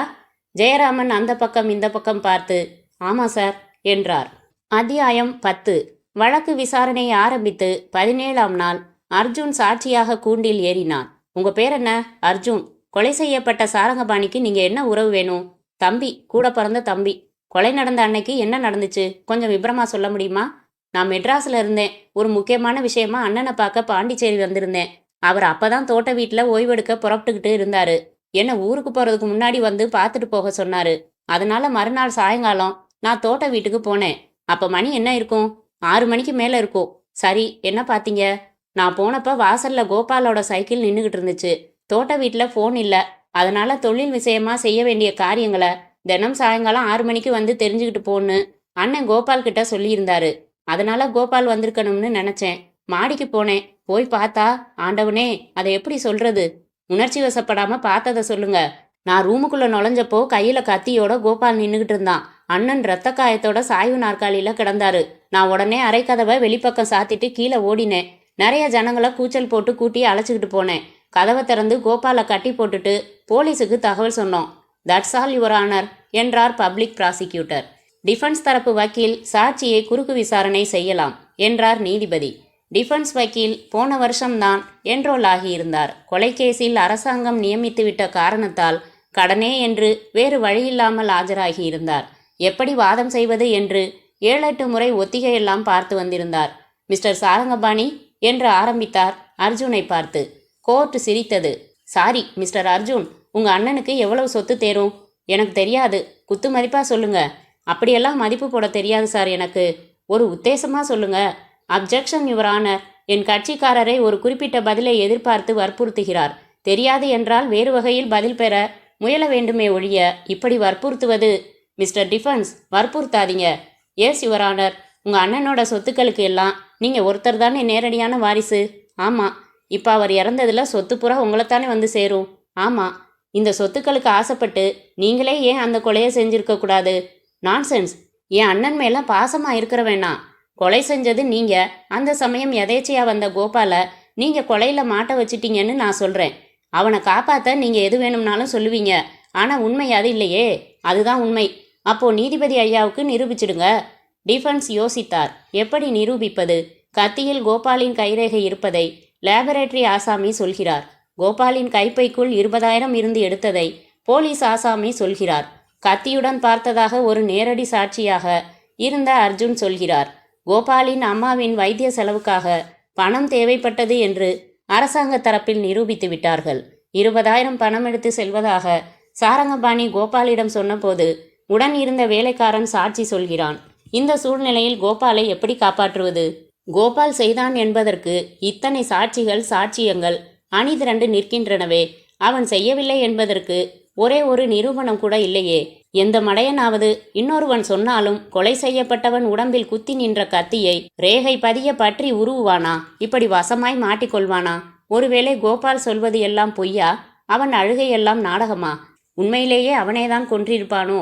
டிஃபென்ஸ் லாயருக்கு ஆதார நம்பிக்கையை ஆட்டம் காண ஆரம்பிக்க தன் விசாரணையை தொடர்வதில் அர்த்தமில்லை என்று பட்டது. தட்ஸ் ஆல் யுவர் ஆனர் என்று உட்கார்ந்து விட்டார். நீதிபதி கழட்டி வைத்த கண்ணாடியை அணிந்து கொண்டு, இந்த வழக்கின் விசாரணை இத்துடன் முடிவடைகிறது. இதன் தீர்ப்பு வருகிற 18ஆம் தேதி சொல்லப்படும் என்றார் பச்சை பேனாவை மூடி வைத்துவிட்டு. அத்தியாயம் 11. ஜெயராமனை ஒரு மரத்தடிக்கு அழைத்து வந்தார்கள். மாரியப்பன் கேட்டார். இப்போ சொல்லு, மின்னல் நாராயணன் உன் கூட ஃபோனில் என்ன பேசினாரு?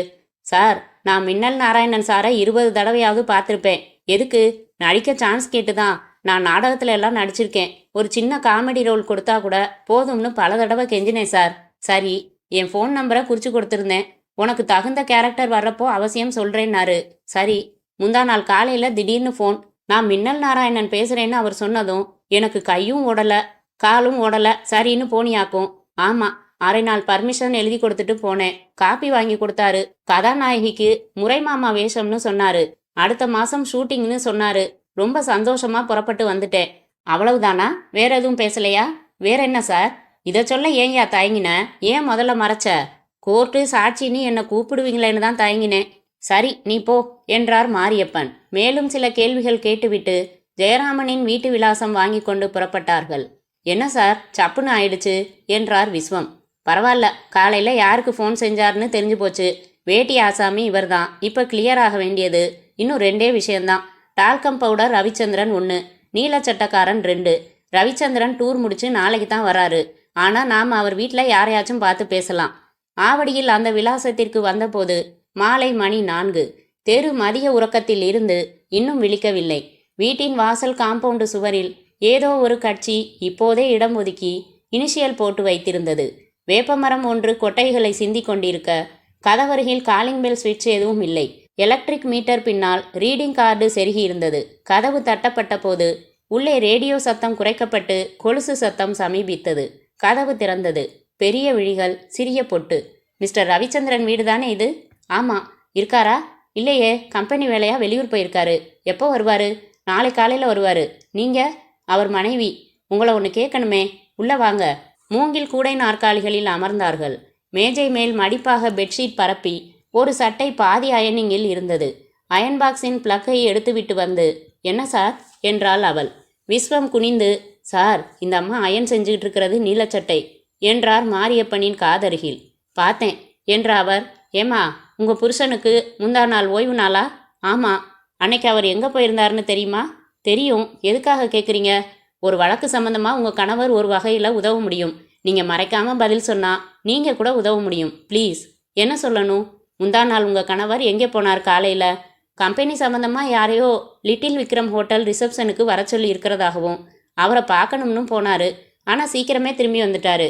ஏன்? சொன்னபடி அந்த ஆள் வரலையாம். சரி, வேற யாரையாவது ஹோட்டலில் சந்திச்சாராமா?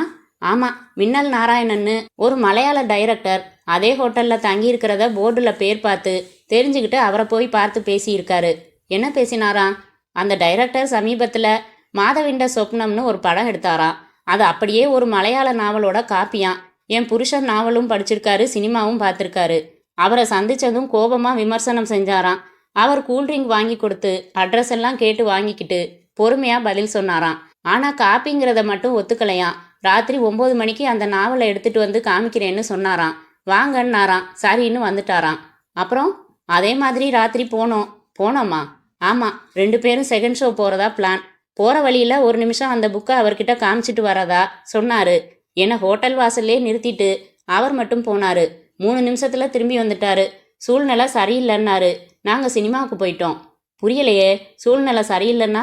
நானும் புரியாம கேட்டேன். கதவை தட்டிட்டு திறந்து உள்ள போனாராம். விஸ்கி பாட்டில் திறந்து இருந்துச்சான். அசந்து தூங்கிட்டு இருந்தாராம். லேடிஸ் ஹேண்ட்பேக் இருந்துச்சான். பாத்ரூமுக்குள்ள இருந்து யாரோ பொண்ணு இருக்கிற மாதிரி லேசா ஒரு தடவை வளையல் சத்தம் கேட்டுச்சான். அதான் சூழ்நிலை சரியில்லைன்னு திரும்பிட்டேன்னு சொன்னாரு. மாரியப்பன் விஸ்வத்தை பார்த்தார். மிஸ்டர் விஸ்வம், லேடிஸ் ஹேண்ட்பேக் நம்ம சோதனையில் கிடைக்கல தானே? இல்லை சார். பாத்ரூமுக்குள்ளே பொண்ணு இருந்த மாதிரி வளையல் சத்தம்? இது ஒரு புது செய்தி சார். ஏம்மா, உங்கள் புருஷன் ராத்திரி அந்த ரூமுக்கு போனப்போ என்ன நேரம் இருக்கும்? 9 மணி இருக்கும் சார். மேடம், நீங்கள் முக்கியமான தகவல் சொல்லியிருக்கீங்க. ரொம்ப நன்றி. அந்த மின்னல் நாராயணன் இறந்து போயிட்டாரு தெரியுமா? பேப்பரில் வந்துருச்சே. அப்படியா? நான் பார்க்கலையே. அவர் கொலை செய்யப்பட்டு இறந்த நேரம் 8:30 to 9. உங்கள் புருஷன் போனப்போ 9 மணி. சார், அவரை சந்தேகப்படுறீங்களா என்று பதறினாள். சேச்சா, உங்கள் புருஷன் பார்த்தப்பவே மின்னல் நாராயணன் இறந்திருக்கணும்னு நினைக்கிறேன். இன்னும் ஒரே ஒரு கேள்வி. முந்தா நாள் உங்கள் புருஷன் என்ன கலர் பேண்ட் சட்டை போட்டிருந்தாரு? நீல சட்டை, நீல பேண்ட்.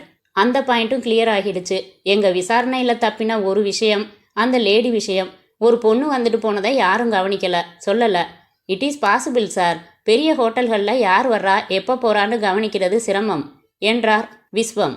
உங்கள் கணவரை உடனடியாக சந்திச்சு இன்னும் விரிவா அவர் பார்த்ததை உணர்ந்ததை விவரிக்க சொல்லணும். அவர் ஆஃபீஸ் போயிட்டு தான் வரோம். செங்கல்பட்டு கடலூர் போயிருக்கிறதா சொன்னாங்க. நாங்கள் ஃபோனில் பிடிச்சு சந்திக்கிறோம் என்று எழுந்தார் மாரியப்பன். சற்று தெம்பாக வெளியே வந்தார்கள் இருவரும். இப்போ எங்கே சார் போகிறோம்? விஸ்வம், நீங்கள் ஸ்டேஷனுக்கு போய் ஹெவன்லி டால்கம் கம்பெனியை காண்டாக்ட் பண்ணி செங்கல்பட்டு கடலூர் டீலர்களோட அட்ரஸ், ஃபோன் நம்பர்ஸ் வாங்குங்க. அப்புறம் கால் புக் பண்ணி பேசி இப்போ ரவிச்சந்திரன் எங்கே இருக்காருன்னு லொக்கேட் பண்ணி வைங்க. ஜீப்பில் போய் பார்த்து பேசிட்டு வரலாம். நான் லிட்டில் விக்ரம் போய் அன்னைக்கு ராத்திரி மின்னல் நாராயணன் ரூமுக்கு ஒரு பொண்ணு வந்துட்டு போனதை யாராச்சும் பார்த்தாங்களான்னு விசாரிச்சுட்டு ஸ்டேஷனுக்கு வரேன் என்று சுறுசுறுப்பாக உத்தரவிட்டார் மாரியப்பன். அத்தியாயம் 12. 18ஆம் தேதி. கோர்ட்டில் அந்த கொலை வழக்கில் ஆர்வமுள்ள பொதுமக்கள் பதட்டத்துடன் கூடியிருந்தார்கள். பார்வையாளர்கள் பகுதியில் அமர்ந்திருந்த மனோ வேகமாக துடிக்கிற தன் இதயத்தை கட்டுப்படுத்தி கொண்டு காத்திருந்தாள். 2 போலீஸ்காரர்களுக்கு மத்தியில் கைகளில் விலங்கோடு நின்ற கோபால் வெற்று பார்வை பார்த்து கொண்டிருந்தான். நீதிபதி வரும் முன் டவாலி வந்து நிற்க கோர்ட் அமைதியானது. நீதிபதி உள்ளறையிலிருந்து ஜூஸ் குடித்த வாயை கர்ச்சி போற்றி துடைத்து கொண்டு வந்து தனது சிம்மாசனத்தில் அமர்ந்தார். குற்றவாளி கூண்டில் நிறுத்தப்பட்ட கோபாலை ஒரு தரம் பார்த்து பெருமூச்சு விட்டுவிட்டு தன் தீர்ப்பை வாசிக்க ஆரம்பித்தார். தீர்ப்பின் இறுதியான பகுதியில், ஆகவே வழக்கின் வாத பிரதிவாதங்கள் இரண்டையும் கேட்டதன் அடிப்படையிலும் சமர்ப்பிக்கப்பட்ட சாட்சியங்களின் அடிப்படையிலும் குற்றம் சுமத்தப்பட்டுள்ள கோபால் ஒரு கொலை குற்றவாளியே என்கிற முடிவுக்கு வந்த வகையில் குற்றவாளிக்கு இந்திய பீனல் கோட் பிரிவுகள் இதன்படி அதிகபட்ச தண்டனையான மரண தண்டனையை விதிக்கிறேன். ஐயா, நான் கொலை செய்யலையா, என்னை கொன்னுடாதீங்க ஐயா என்று அலறினான் கோபால். மனோவின் இதயம் சில வினாடிகள் நின்று பிறகு கடமைக்கு திரும்பின. தன் காதலன் கதற கதற இழுத்துச் செல்லப்பட்டு வேனில் ஏற்றப்படுவதை பார்த்தாள். பப்ளிக் பிராசிக்யூட்டருடன் கை குலுக்கிவிட்டு அகலமாக சிரித்து கொண்டு தன் காரில் ஏறிக்கொண்ட அர்ஜுனை பார்த்தாள். இப்போது அவளின் அழுகை நின்றிருந்தது. மூளை ஒரு சில தீர்மானங்களை அவசர அவசரமாக நிறைவேற்ற ஆரம்பித்தது. அத்தியாயம் 13. ஸ்டேஷனில் போனில் ரவிச்சந்திரனை செங்கல்பட்டில் பிடித்தார் விஸ்வம். தன்னை அறிமுகப்படுத்தி கொண்டு, நாளை காலையில தானே மெட்ராஸ் திரும்புறீங்க என்றார். ஒரிஜினல் பிளான் அப்படித்தான். ஆனால் எனக்கு இங்கே வேலை முடிஞ்சிருச்சு. அதனால இன்னும் 1 மணி நேரத்தில் புறப்பட்டுடுவேன். Very good. ஒன்று செய்யுங்க, புறப்பட்டு நேராக இங்கே ஸ்டேஷனுக்கு வாங்க. உங்களுக்காக காத்திருக்கோம். ஒரு முக்கியமான கேஸில் உங்களோட முக்கியமான பதில்கள் அவசியமாக தேவைப்படுது என்றார். வரேன் சார் என்றான் Ravichandran. Little Vikram hotel reception கவுண்டரில் அந்த வெளிநாட்டு பயணிகளின் கும்பல் சற்று அதிகமாக இருந்தது. கொஞ்சம் கூட்டம் குறைந்த பின் நிதானமாக விசாரிக்கலாம் என்று ரிசப்ஷன் கவுண்டரில் கையை ஊன்றிக்கொண்டு நின்று காத்திருந்தார் மாரியப்பன். ரிசப்ஷன் கவுண்டரின் பின்னால் இருந்த கபோர்டுகளை திறந்து பெட்ஷீட், தலையணை உரை, சாம்பிள் சோப், டவல் என்று எடுத்துக்கொண்டு ரூம் சாவியையும் வாங்கி கொண்டு ரூம் பாய்கள் சென்று கொண்டிருக்க திடீரென்றுதான் அதை கவனித்தார். ஒரு அறையை சுத்தம் செய்ய சொல்லி அறை சாவியை ரூம் பாயிடத்தில் ஒப்படைக்கும்போது அவன் மேற்சொன்ன ஐட்டங்கள் அத்தனையையும் எடுத்துக்கொண்டு இன்னொரு கப்போர்ட் திறந்து ஒரு புதிய மெழுகுவர்த்தியும் ஒரு புதிய தீப்பெட்டியும் எடுத்து செல்வதை பார்த்தார். மாரியப்பன் அந்த பையன் பின்னாலேயே நடந்து பேச்சு கொடுத்தார். டவல், சோப் சரி, மெழுகுவர்த்தி தீப்பெட்டி எதுக்கு எடுத்துக்கிட்டு போற? ஒரு வாரமாக நம்ம ஹோட்டல் ஜென்ரேட்டர் ரிப்பேர் சார். கல்கத்தாவிலேருந்து ஆளுங்க வந்து ரிப்பேர் பார்த்துட்டு இருக்காங்க. அது ரெடியாகிற வரைக்கும் மெழுகுவர்த்தி தீப்பெட்டி ஒவ்வொரு தடவை சுத்தம் செய்கிறப்பவும் ஃப்ரெஷ்ஷாக வைக்க சொல்லி உத்தரவு. கரண்ட்டு தான் திடீர்னு ஆஃப் ஆகிடுதே. பாதி எரிஞ்ச மெழுகுவர்த்தியை மறுபடி வேற ரூமில் வைப்பியா மாட்டியா? வைக்கிறதில்ல சார், ஹோட்டல் ப்ரெஸ்டீஜ் போயிடும். அரை இன்ச்சு மட்டும் எரிஞ்சிருந்தா கூட எடுத்துட்டு புதுசாக வைக்க சொல்லி இன்ஸ்ட்ரக்ஷன். ஐசி என்று யோசித்தார். முந்தா நாள் மின்னல் நாராயணனின் அறையில் சோதனை செய்தபோது மேஜை டிராயரில் கொஞ்சம் எரிந்து முனை கருகியிருந்த மெழுகுவர்த்தியும் தீப்பெட்டியும் பார்த்தது நினைவுக்கு வந்தது. தம்பி, நல்லா யோசிச்சு சொல்லு. முந்தா நாள் இந்த ஏரியாவில் கரண்ட்டு போச்சா எப்பயாவது? ஆமாம் சார், ராத்திரி 9:15 போன கரண்ட்டு 9:45 தான் வந்துச்சு. உடனே மாரியப்பன் தனியாக இருந்த பொது டெலிஃபோன் மூலம் ஏரியா எலக்ட்ரிசிட்டி அலுவலகத்திற்கு ஃபோன் செய்து அறிமுகம் செய்து கொண்டு ஏரியா சொல்லி, முந்தா நாள் ராத்திரி எவ்வளவு நேரம் இந்த ஏரியாவில் பவர் ஃபெயிலியர் என்றார். எதையோ புரட்டி பார்க்கும் சத்தத்தை தொடர்ந்து 25 நிமிஷம் சார். எந்த நேரத்திலிருந்து எந்த நேரம் வரைக்கும்? 9:15 9:40 வரைக்கும் சார். நன்றி சொல்லி ஃபோனை வைத்துவிட்டு கூட்டம் குறைந்திருந்த ரிசப்ஷனில் அந்த பெண்களிடம் முந்தா நாள் இரவு மின்னல் நாராயணனை பார்க்க யாராவது பெண் வந்தாளா என்று விசாரித்தார். அவர்கள் லிப்ஸ்டிக் உதடுகளை பிதுக்கினார்கள். அன்றைக்கு விசாரித்த அதே ரூம் பாய்களை அழைத்து விசாரித்தார். அவர்களும் பார்க்கவில்லை என்றார்கள். மேனேஜர் அறைக்கு சென்றார். கொலை நடந்த ரூம் சாவியை காலையில் ஒப்படைக்க சொன்னோம். ஒப்படைச்சாங்களா? ஒப்படைச்சாங்க சார். உபயோகிக்க ஆரம்பிச்சிட்டிங்களா? இன்னும் இல்லை சார், நாளைக்கு தான் க்ளீன் பண்ணிட்டு உபயோகிக்க இருக்கோம். நல்ல வேளை, சாவி கொடுங்க. மாரியப்பன் மறுபடி அந்த அறைக்கு வந்தார். மேஜை டிராயரை திறந்தார். பாதி கருகின மெழுகுவர்த்தியும் தீப்பெட்டியும் இருக்க கர்ச்சீப் போட்டு எடுத்துக்கொண்டார். தவிர அறையை அணுவாக பார்த்தார். 1 மணி நேரம் கழித்துத்தான் அறையை விட்டு புறப்பட்டார். ரிசப்ஷனில் அவர்கள் உபயோகிக்கும் மெழுகுவர்த்தியில் புதியதாக ஒன்றை வாங்கி கொண்டு ஸ்டேஷனுக்கு விரைந்தார். விஸ்வம், இந்த கேஸில் ஒரு உறுதியான தடயம் கிடைச்சிருக்கு. காளிமுத்து என்றதும் வந்த கான்ஸ்டபிளிடம் இந்த மெழுகுவர்த்தியை பற்ற வை, ஃபேன் அணை என்றார். பற்ற வைத்ததும் கை கடிகாரத்தை பார்த்து கொண்டார். என்ன சார், எனக்கு ஒன்றுமே புரியல. என்ன செய்றீங்க என்றார் விஸ்வம். மரணம் நிகழ்ந்தது எத்தனை மணிக்கு விஸ்வம்? 8 to 9. ஆனால் அந்த ஏரியாவில் கரண்ட்டு 9:15 முதல் 9:40 வரை ஃபெயிலியர். அந்த நேரத்தில் அறைக்குள்ளே ஹோட்டலில் கொடுக்கப்பட்ட மெழுகுவர்த்தி கொளுத்தப்பட்டிருக்கு. இதோ பாருங்க, பாதி வரை எரிஞ்சிருக்கு. இந்த அளவு கரைய எவ்வளவு நேரம் ஆகும்னு பார்க்க தான் புது மெழுகுவர்த்தி கொளுத்தி வச்சிருக்கேன். என்ன சார் இது? மின்னல் நாராயணன் 9க்குள்ளே இறந்துட்டாரு. 9:15க்கு வேற யாரும் மெழுகுவர்த்தியை கொளுத்த முடியும்? கொலைகார நபர் ராமச்சந்திரன் பார்த்ததா சொன்ன ஹேண்ட்பேக், கேட்டதா சொன்ன வளையல் சத்தம், இது ரெண்டையும் வச்சு பார்த்தா கொளுத்தினது அந்த பெண். அதாவது கொலைகாரி மின்னல் நாராயணனை வலுக்கட்டாயமா விஷம் குடிக்க வைத்தவள். ரைட் சார், நீங்கள் சொல்கிற மாதிரி மிரட்டி விஷம் குடிக்க வைக்கிறோம். அவரும் குடிக்கிறாரு, சாயிறாரு. இதெல்லாம் 9 மணிக்கு முன்னால் தானே நடந்திருக்கணும். சர்டன்லி. கொலை செஞ்சுட்டு உடனே ஓடாமல் அங்கேயே இருந்து 9:15க்கு கரண்ட்டு போன பிற்பாடு மெழுகுவர்த்தியெல்லாம் கொளுத்திக்கிட்டு இருப்பாளா? ஒய், அதுக்கும் காரணம் வச்சுருக்கேன் விஸ்வம், சொல்கிறேன். என்னாச்சு? ரவிச்சந்திரனை காண்டாக்ட் பண்ணீங்களா? பேசிட்டேன் சார். நாளைக்கு வரதா இருந்தவர் இன்னைக்கே புறப்படுறாராம். நேராக இங்கே ஸ்டேஷனுக்கு வர சொல்லியிருக்கேன். வந்துக்கிட்டே இருப்பார். மேலும் பேசிக்கொண்டிருந்து விட்டு கடிகாரத்தில் 25 நிமிடம் கடந்ததும் மெழுகுவர்த்தியை அணைத்தார். கர்ச்சீப்பில் சுற்றி எடுத்து வந்த பாதி மெழுகுவர்த்தியையும் இதையும் அருகருகே வைத்து ஒப்பிட்டார். இரண்டும் கிட்டத்தட்ட சம அளவில் இருந்தன. விஸ்வம், கொலைகாரி கரண்ட் இல்லாத 25 நிமிஷமும் அந்த அறைக்குள்ளே தான் இருந்திருக்கா. மெழுகுவர்த்தியை ஏற்றி வச்சுட்டு கரண்ட் வந்ததும் அணைச்சிருக்கா. அதுக்கப்புறம் எப்போ போனான்னு தெரியாது. ஆனால் கொலையை முடிச்சுட்டு அவ்வளவு நேரம் என்ன செஞ்சா? யூகிங்க பார்க்கலாம். நான் சொல்கிறேன் சார் என்றார் விஸ்வம். என்ன? முதல்ல மிரட்டி வெத்து பத்திரத்தில் கையெழுத்து வாங்கியிருக்கணும். அதுக்கப்புறம் அவரோட மிஷின்லேயே அந்த மலையாள மரண வாக்குமூலத்தை அவளே டைப் செஞ்சிருக்கணும். கை கொடுங்க, தேறிட்டீங்க என்றார் மாரியப்பன். அடுத்த 1 மணி நேரத்திற்கு பின் ரவிச்சந்திரன் சின்ன சூட்கேஸோடு ஸ்டேஷனுக்கு உள்ளே வந்தான், பயண களைப்புடன். அத்தியாயம் 14. ஹைகோர்ட் தண்டனையை உறுதி செய்தது. இந்திய ஜனாதிபதிக்கு அனுப்பப்பட்ட கருணை மனு நிராகரிக்கப்பட்டது. கோபாலுக்கான மரண தண்டனைக்கான தேதி நிர்ணயிக்கப்பட்டது. மத்திய சிறையில் தனி அறையில் இத்துணூண்டு ஜன்னல் வழியாக தெரிந்த துண்டு ஆகாயத்தை பார்த்து கொண்டு படுத்திருந்தான் கோபால். இது என்ன நியாயம்? இது என்ன நீதி? எவனோ தன் அண்ணனின் சொத்தை அடைய என்னை பகடைக்காயாக பயன்படுத்தி விட்டான். அழகாக கொலைப்பழி சுமத்தி அதை இந்த கோர்ட்டும் நம்பிவிட்டதே. ஐயோ, வாழ்க்கையில் என்னவெல்லாம் லட்சியம் வைத்திருந்தேன். மனோவை திருமணம் செய்து கொள்ள வேண்டும், ஒரு ஸ்கூட்டர் வாங்க வேண்டும், சொந்தமாக ஒரு சின்ன சைஸ் வீடு கட்டிக்கொள்ள வேண்டும், ஒரு பையன் ஒரு பெண் பெற்றுக்கொள்ள வேண்டும், பாஸ்போர்ட் எடுத்து வைத்துக் கொள்ள வேண்டும், கார் டிரைவிங் கற்றுக்கொள்ள வேண்டும், அம்மாவுக்கு வைத்தியம் பார்க்க வேண்டும், இன்னும் இதுபோல் எத்தனை வேண்டும்கள். அரைக்கதவு திறக்கப்பட்டு டெபுட்டி ஜெயிலர் சர்ரக் சர்ரக் என்று உள்ளே வந்தார். கோபால், என்ன சார்? நாளைக்கு விடிகாலையில் உனக்கு மரண தண்டனையை நிறைவேற்றுறோம். ஐ எம் சாரி, எங்க கடமை அது. உனக்கு ஏதாச்சும் ஆசை இருந்தா சொல்லு. எங்க சட்டத்திட்டங்களை மீறாததா இருந்தா அவசியம் நிறைவேற்றி வைக்கிறோம். எங்க அம்மாவை பார்க்கணும் சார். அவசியம் ஏற்பாடு செய்கிறேன்ப்பா. இல்லை சார், வேணாம் என்றான் அவசரமாக. ஏன்பா வேணாங்கிற? அவங்க ஹார்ட் பேஷண்ட். என்னை பார்த்தா கதறிடுவாங்க. ஏதாச்சும் ஒன்று விபரீதமாக ஆயிடும். வேணாம். கடைசியாக அவங்கள அழுத குளத்தோட பார்க்கவும் நான் விரும்பலை. சரி, வேற யாரையாச்சும் பார்க்கணும்னா சொல்லு. மனோன்னு ஒரு பொண்ணை நேசித்தேன். அவளைத்தான் கல்யாணம் பண்ணிக்கிறதா இருந்தேன். அந்த பொண்ணு எங்கே இருக்குன்னு சொல்லு, கூட்டிகிட்டு வர சொல்கிறேன் சொன்னான். சென்றார். மாலை 5 மணிக்கு கோபாலை விசிட்டர் ஹாலுக்கு அழைத்து சென்றார்கள். கம்பி வலைக்கு அந்த பக்கம் கொஞ்சம் கூட அழுகை இல்லாமல் அவனை உற்று பார்த்தவாறு கைகளை மார்புக்கு குறுக்காக கட்டிக்கொண்டு நின்றிருந்தாள் மனோ. மனோ என்றான். நீயாச்சும் நம்புவியா? நான் இந்த கொலைய செய்யல. எனக்கு தெரியும் கோபால். உங்களை மாட்ட வச்சத அர்ஜுன்.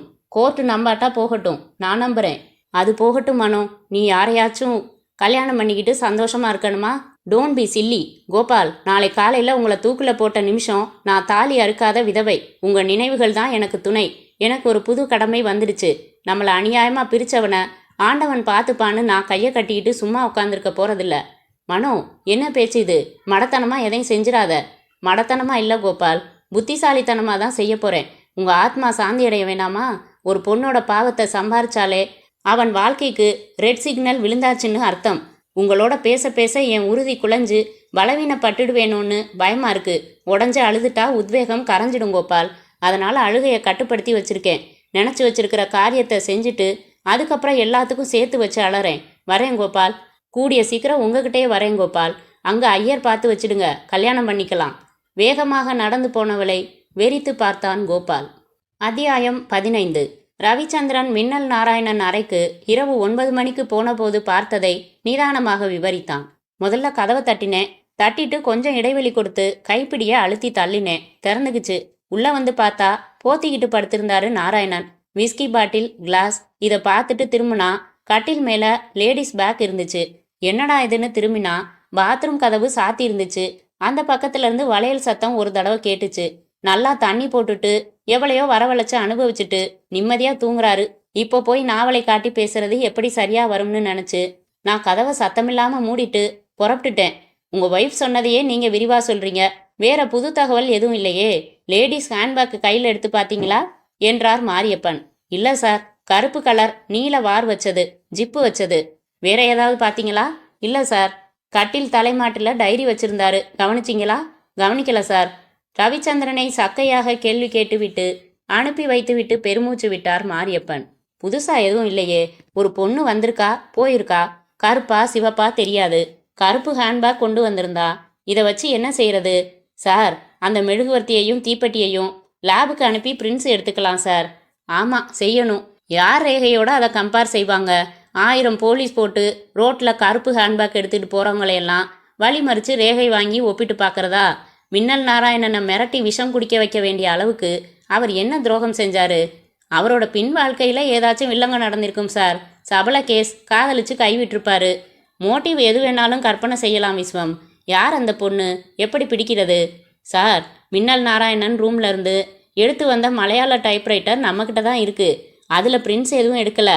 கீபோர்டில் பிரிண்ட் எடுக்க சொல்லி மெழுகுவர்த்தியில் கிடைக்கிற ரேகையோட ஒத்து போகுதான்னு பார்த்துட்டா கொலைகாரி இருட்டில் மெழுகுவர்த்தி கொளுத்தி வச்சுக்கிட்டு டைப் அடிச்சாங்கிற நம்ம யூகத்தை ஊர்ஜிதப்படுத்திக்கலாம். படுத்திக்கிட்டு அதுக்கப்புறம் சிட்டியில் மலையாள டைப்ரைட்டிங் யார் யார் கற்று தராங்கன்னு கண்டுபிடிச்சு சமீபத்தில் கற்றுக்கிட்டது யாருன்னு விசாரிச்சு very good, take this job, செய்யுங்க என்றார் மாரியப்பன். அத்தியாயம் 16. அதிகாலையில் ஊரெல்லாம் உறங்கிக் கொண்டிருக்க கோபாலை சாகும் வரை தூக்கில் தொங்கவிட்டு பிறகு இறக்கி பாடியை போஸ்ட்மார்ட்டத்திற்கு அனுப்பி வைத்தார்கள். அத்தியாயம் 17. மெழுகுவர்த்தியிலும் தீப்பெட்டியிலும் பதிந்திருக்கும் கைரேகைகளில் ஒரு பெண்ணின் கைரேகைகளும் உண்டு என்றது லேபரட்டரி. டைப்ரைட்டரின் கீபோர்டு சுத்தமாக துடைக்கப்பட்டிருப்பதால் அதன் மேல் கைரேகையே கிடையாது என்றது. கொலைகாரி முன்னெச்சரிக்கையாக துடைத்திருக்க வேண்டும் என்று தீர்மானித்த விஸ்வம் சிட்டியில் மொத்தம் 3 இன்ஸ்டிடியூட்களில் மலையாள டைப்ரைட்டிங் கற்றுத்தரப்படுகிறது என்கிற தகவலை சேகரித்தார். ரவிச்சந்திரனை பார்த்தார். அவனை அழைத்து கொண்டு 14 கடைகள் ஏறி இறங்கி கடைசியில் அன்றைக்கு அவன் பார்த்த அதே டிசைனில் நீளமான வார்கள் வைத்த கருப்பு லேடிஸ் ஹேண்ட்பேக்கை அடையாளம் காட்ட சொல்லி விலைக்கு வாங்கி கொண்டார். முதல் இன்ஸ்டிடியூட்டிற்கு சென்றார். இளைஞன் சிகரெட்டை அவசரமாக அணைத்தான். எப்பையிலிருந்து மலையாள டைப்ரைட்டர் வச்சிருக்கீங்க? 3 வருஷமா. இந்த 3 வருஷத்துல உங்ககிட்ட மலையாள டைப்ரைட்டிங் கற்றுக்க வந்த பெண்களோட அட்ரஸ் மட்டும் எனக்கு வேணும். கிடைக்குமா? கிடைக்கும், அப்ளிகேஷன்ல வச்சிருக்கோம். 150 அள்ளி கொண்டு வந்தான். என் கேள்வி, இந்த 150 பேர்ல யாராச்சும் இந்த மாதிரி ஹேண்ட்பேக் எடுத்துக்கிட்டு வந்தாங்களா? யோசிச்சு சொல்லுங்க. நினைவில்லை சார். இந்த அப்ளிகேஷன்ஸ் எல்லாத்தையும் எடுத்துக்கிட்டு போறேன். அட்ரஸ் குறிச்சுக்கிட்டு கொடுத்து அனுப்புறேன். புறப்பட்டார். ஹேண்ட்பேக் வாங்கின கடைக்கு வந்தார். இந்த மாதிரி இன்னும் 10 வேணும். ஒரு விசாரணைக்கு தேவை. உபயோகிக்க இல்லை. சேதமில்லாமல் 3 நாளில் திருப்பி தரேன். பெற்றுக்கொண்டு ஸ்டேஷன் வந்தார். 10 கான்ஸ்டபிள்களை அழைத்தார். விலாசங்களை பிரித்து கொடுத்தார். போங்க, உங்க கூட மலையாளம் டைப் அடிக்க இந்த மாதிரி ஹேண்ட்பேக்கோட யாராச்சும் வந்ததுண்டான்னு கேளுங்க. அனுப்பி வைத்துவிட்டு அடுத்த இன்ஸ்டிடியூட் சென்று அப்ளிகேஷன்ஸ் கலெக்ட் செய்தார் சுறுசுறுப்பாக. அத்தியாயம் 18. அர்ஜுன் சென்னையில் ஒரு பிரபல ஹோட்டலில் அறை எடுத்தான். தன் நண்பர்களை வரவழைத்தான். பார்ட்டி கொடுத்தான். எல்லோரும் போதையில் மிதந்தார்கள். அண்ணன் சொத்து பூரா வந்துருச்சு. What's your next plan Arjun? நான் திட்டம் போட்டபடியே பார் அட்டாச்சு டான்ஸ் ஹால் கட்ட போறேன். இந்தியா முழுக்க குட்டிகளை வரவழைச்சு கேபரே டான்ஸ் ஆட விட்டு நான் பணத்தை கட்டுக்கட்டா அள்ள போறேன். உயிரோட இருந்த வரைக்கும் இந்த என் யோசனைக்கு அண்ணன் மதிப்பே தரல. இனி நான் யாரோட அனுமதியும் எதிர்பார்க்க வேண்டிய அவசியம் இல்லை. நாளைக்கு ஆரம்ப வேலைகளை கவனிக்க போறேன். தள்ளாடி விட்டு நண்பர்கள் புறப்பட்டு போனதும் கதவை சாத்தினான் அர்ஜுன். படுக்கையில் விழுந்தான். ஒரு ராத்திரி தாண்டி அறையின் காலிங் பெல் விடாமல் ஒலித்தது. சொப்பனத்தில் போல இருந்தது. பிறகு லேசாக உணர்வு வர தள்ளாட்டத்துடனேயே எழுந்து வந்து கதவை திறக்க அந்த பெண் நின்று கொண்டிருந்தாள். யார் நீ? என்ன வேணும்?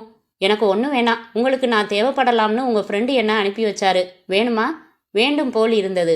கமின் ஹனி என்று கையை பிடித்து உள்ளே இழுத்தான். உள்ளே வந்து அமர்ந்த அவள் முதல் காரியமாக கிளாஸில் விஸ்கி ஊற்றி நீட்டினாள். போதும், நான் ஏற்கனவே ஃபுல். வழக்கமாக என் கஸ்டமர்களுக்கு என் கையால் ஊற்றி கொடுத்துட்டு தான் சர்வீஸ் ஆரம்பிப்பேன். அப்படின்னா சரி. அர்ஜுன் கிளாஸை வாங்கி மெதுமெதுவாக கவிழ்த்து கொள்ள அவள் விஸ்கி பாட்டிலை எடுத்து அவன் தலையில், உடலில், தோளில், காலில் என்று தெளிப்பதை லேசாகத்தான் உணர முடிந்தது. என்ன செய்கிற என்று குளறினான். ஒரு வகை விளையாட்டு. என்ன விளையாட்டு? நெருப்பு விளையாட்டு என்று தீக்குச்சியை எடுத்துக்கொண்டு எழுந்து சற்று விலகி நின்று கொண்டாள். ஏய் ஏய் என்று பதறினான். குச்சியை உரசி நெருப்பு மொட்டுடன் கூடிய அதை அவனை நோக்கி வீசுவதாக பாவ்லா காட்டி அணைத்து அடுத்த குச்சி எடுத்துக்கொண்டாள். சாகிறதுக்கு முன்னாடி உனக்கு காரணம் தெரியணும். நான் மனோ, தூக்கில போடப்பட்ட கோபாலோட காதலி. நீ உண்மைக்கு நெருப்பு வச்ச, நான் உனக்கு நெருப்பு வைக்க போறேன். கொழுந்து விட்டு எரிய போற. செக்கச்செவ்வேர்னு எரிவ. அப்பாவிகளோட வாழ்க்கையில விளையாட நினைக்கிறவங்களுக்கு டேஞ்சர் சிக்னல் காட்டுற மாதிரி. ரெடியா? 1 2 3. அடுத்த நெருப்புடன் கூடிய குச்சியை ஆல்கஹாலில் நனைத்திருந்த அவன் மேல் வீசியே விட்டாள். அர்ஜுன் குப்பென்று பற்றி கொண்டு துடிக்க துடிக்க எரிய ஆரம்பித்தான். அத்தியாயம் 19. 3வது நாள். ஒரு கான்ஸ்டபிள் தகவல் கொண்டு வந்தான். ஒரு பெண் அதே போன்று கருப்பு ஹேண்ட்பேக்குடன் சமீபத்தில் வந்து கற்றுக்கொண்டாள் என்றும் அவள் பெயர் பிரேமா என்றும் சொல்லி அப்ளிகேஷனில் இருந்து வடபழனி விலாசம் கிடைத்தது. பெண் போலீஸை விட்டு ரகசியமாக துப்பறியப்பட்டது. அந்த பிரேமா சினிமாவில் ஒரு எக்ஸ்ட்ரா. அவளின் கைரேகை ரகசியமாக சேகரிக்கப்பட்டு லேபில் மெழுகுவர்த்தியில் கிடைத்த ரேகையுடன் ஒப்பிட்டதில் இரண்டும் ஒத்துப்போனது. ஒத்துப்போன செய்தி கிடைத்த 30வது நிமிடம் பெண் போலீசுடன் சென்று பிரேமாவை அரெஸ்ட் செய்தார் மாரியப்பன். முதலில் மறுத்தாள், மழுப்பினாள். பிறகு தான் வசமாக மாட்டிக்கொண்டு விட்டதை உணர்ந்து வாக்குமூலம் தந்தாள். எனக்கு ஊர் பாலக்காடு. காலேஜில் படிச்சுக்கிட்டு இருந்தேன். சினிமாவில் நடிக்கணும்னு ஆசை. மின்னல் நாராயணனை சந்திச்சேன். மெட்ராஸுக்கு வா, சான்ஸ் தரேன்னாரு. நம்பி வீட்டை விட்டு ஓடி வந்தேன். ஹோட்டலில் தங்க வச்சு அனுபவிச்சாரு. சகிச்சுக்கிட்டேன். கதாநாயகியாக போகிற நம்பிக்கையில். கடைசியில் ஏமாத்திட்டாரு. வயத்து பிழைப்புக்காக எக்ஸ்ட்ராவா ஆனேன். அவர் துரோகத்துக்கு பழி வாங்க துடிச்சேன். நிதானமாக திட்டம் போட்டேன். யோசிச்சு இந்த திட்டம் தேர்ந்தெடுத்தேன். மலையாள டைப்ரைட்டிங் கற்றுக்கிட்டேன். லிட்டில் விக்ரமில் தங்கியிருக்கிறது தெரிஞ்சு ராத்திரி 8:30க்கு போனேன். ஒரு துப்பாக்கியோட போனேன். விஷத்தோட போனேன். மிரட்டி வெத்து பத்திரத்தில் கையெழுத்து போட சொன்னேன். விஸ்கியில் விஷம் கலந்து குடிக்க வச்சேன். அப்போ யாரோ கதவை தட்ட பாத்ரூமுக்குள்ளே ஒளிஞ்சுக்கிட்டேன். வந்த ஆள் கதவை சாத்திட்டு போனதும் வெளியில் வந்து அவரோட டைப்ரைட்டரில் உயில் மாதிரி டைப் அடித்து டைரிக்குள்ளே வச்சுட்டு புறப்பட்டு வந்துட்டேன். கரண்ட் போனப்போ மெழுகுவர்த்தி கொளுத்திக்கிட்டேன். அதுதான் காட்டி கொடுத்துருச்சு. அது மட்டும் இல்லை, உன் ஹேண்ட்பேக்கும் என்றார் விஸ்வம். அத்தியாயம் 20. ஸ்டேஷன் பரபரப்பாய் இருந்தது. மனோ நிதானமாய் உள்ளே வந்தாள். எங்கே சார் அவசரமாக புறப்படுறீங்க? ஹோட்டலில் ஒரு ஆசாமிக்கு யாரோ நெருப்பு வச்சு. ஆசாமி பேர் அர்ஜுன். நெருப்பு வச்சது நான் தான். ஏன் வச்சேன்னா? என்ன பார்க்குறீங்க? சரண்டர் ஆயிட்டேன் சார். வாக்குமூலம் வாங்கி தந்தா என் கோபால்கிட்ட சீக்கிரம் போய் சேர்ந்துருவேன் என்ற மனோ இப்போதுதான் உடைந்து போய் மேஜை மேல் கவிழ்ந்து முதுகு குலுங்க அழ ஆரம்பித்தாள். முற்றும்.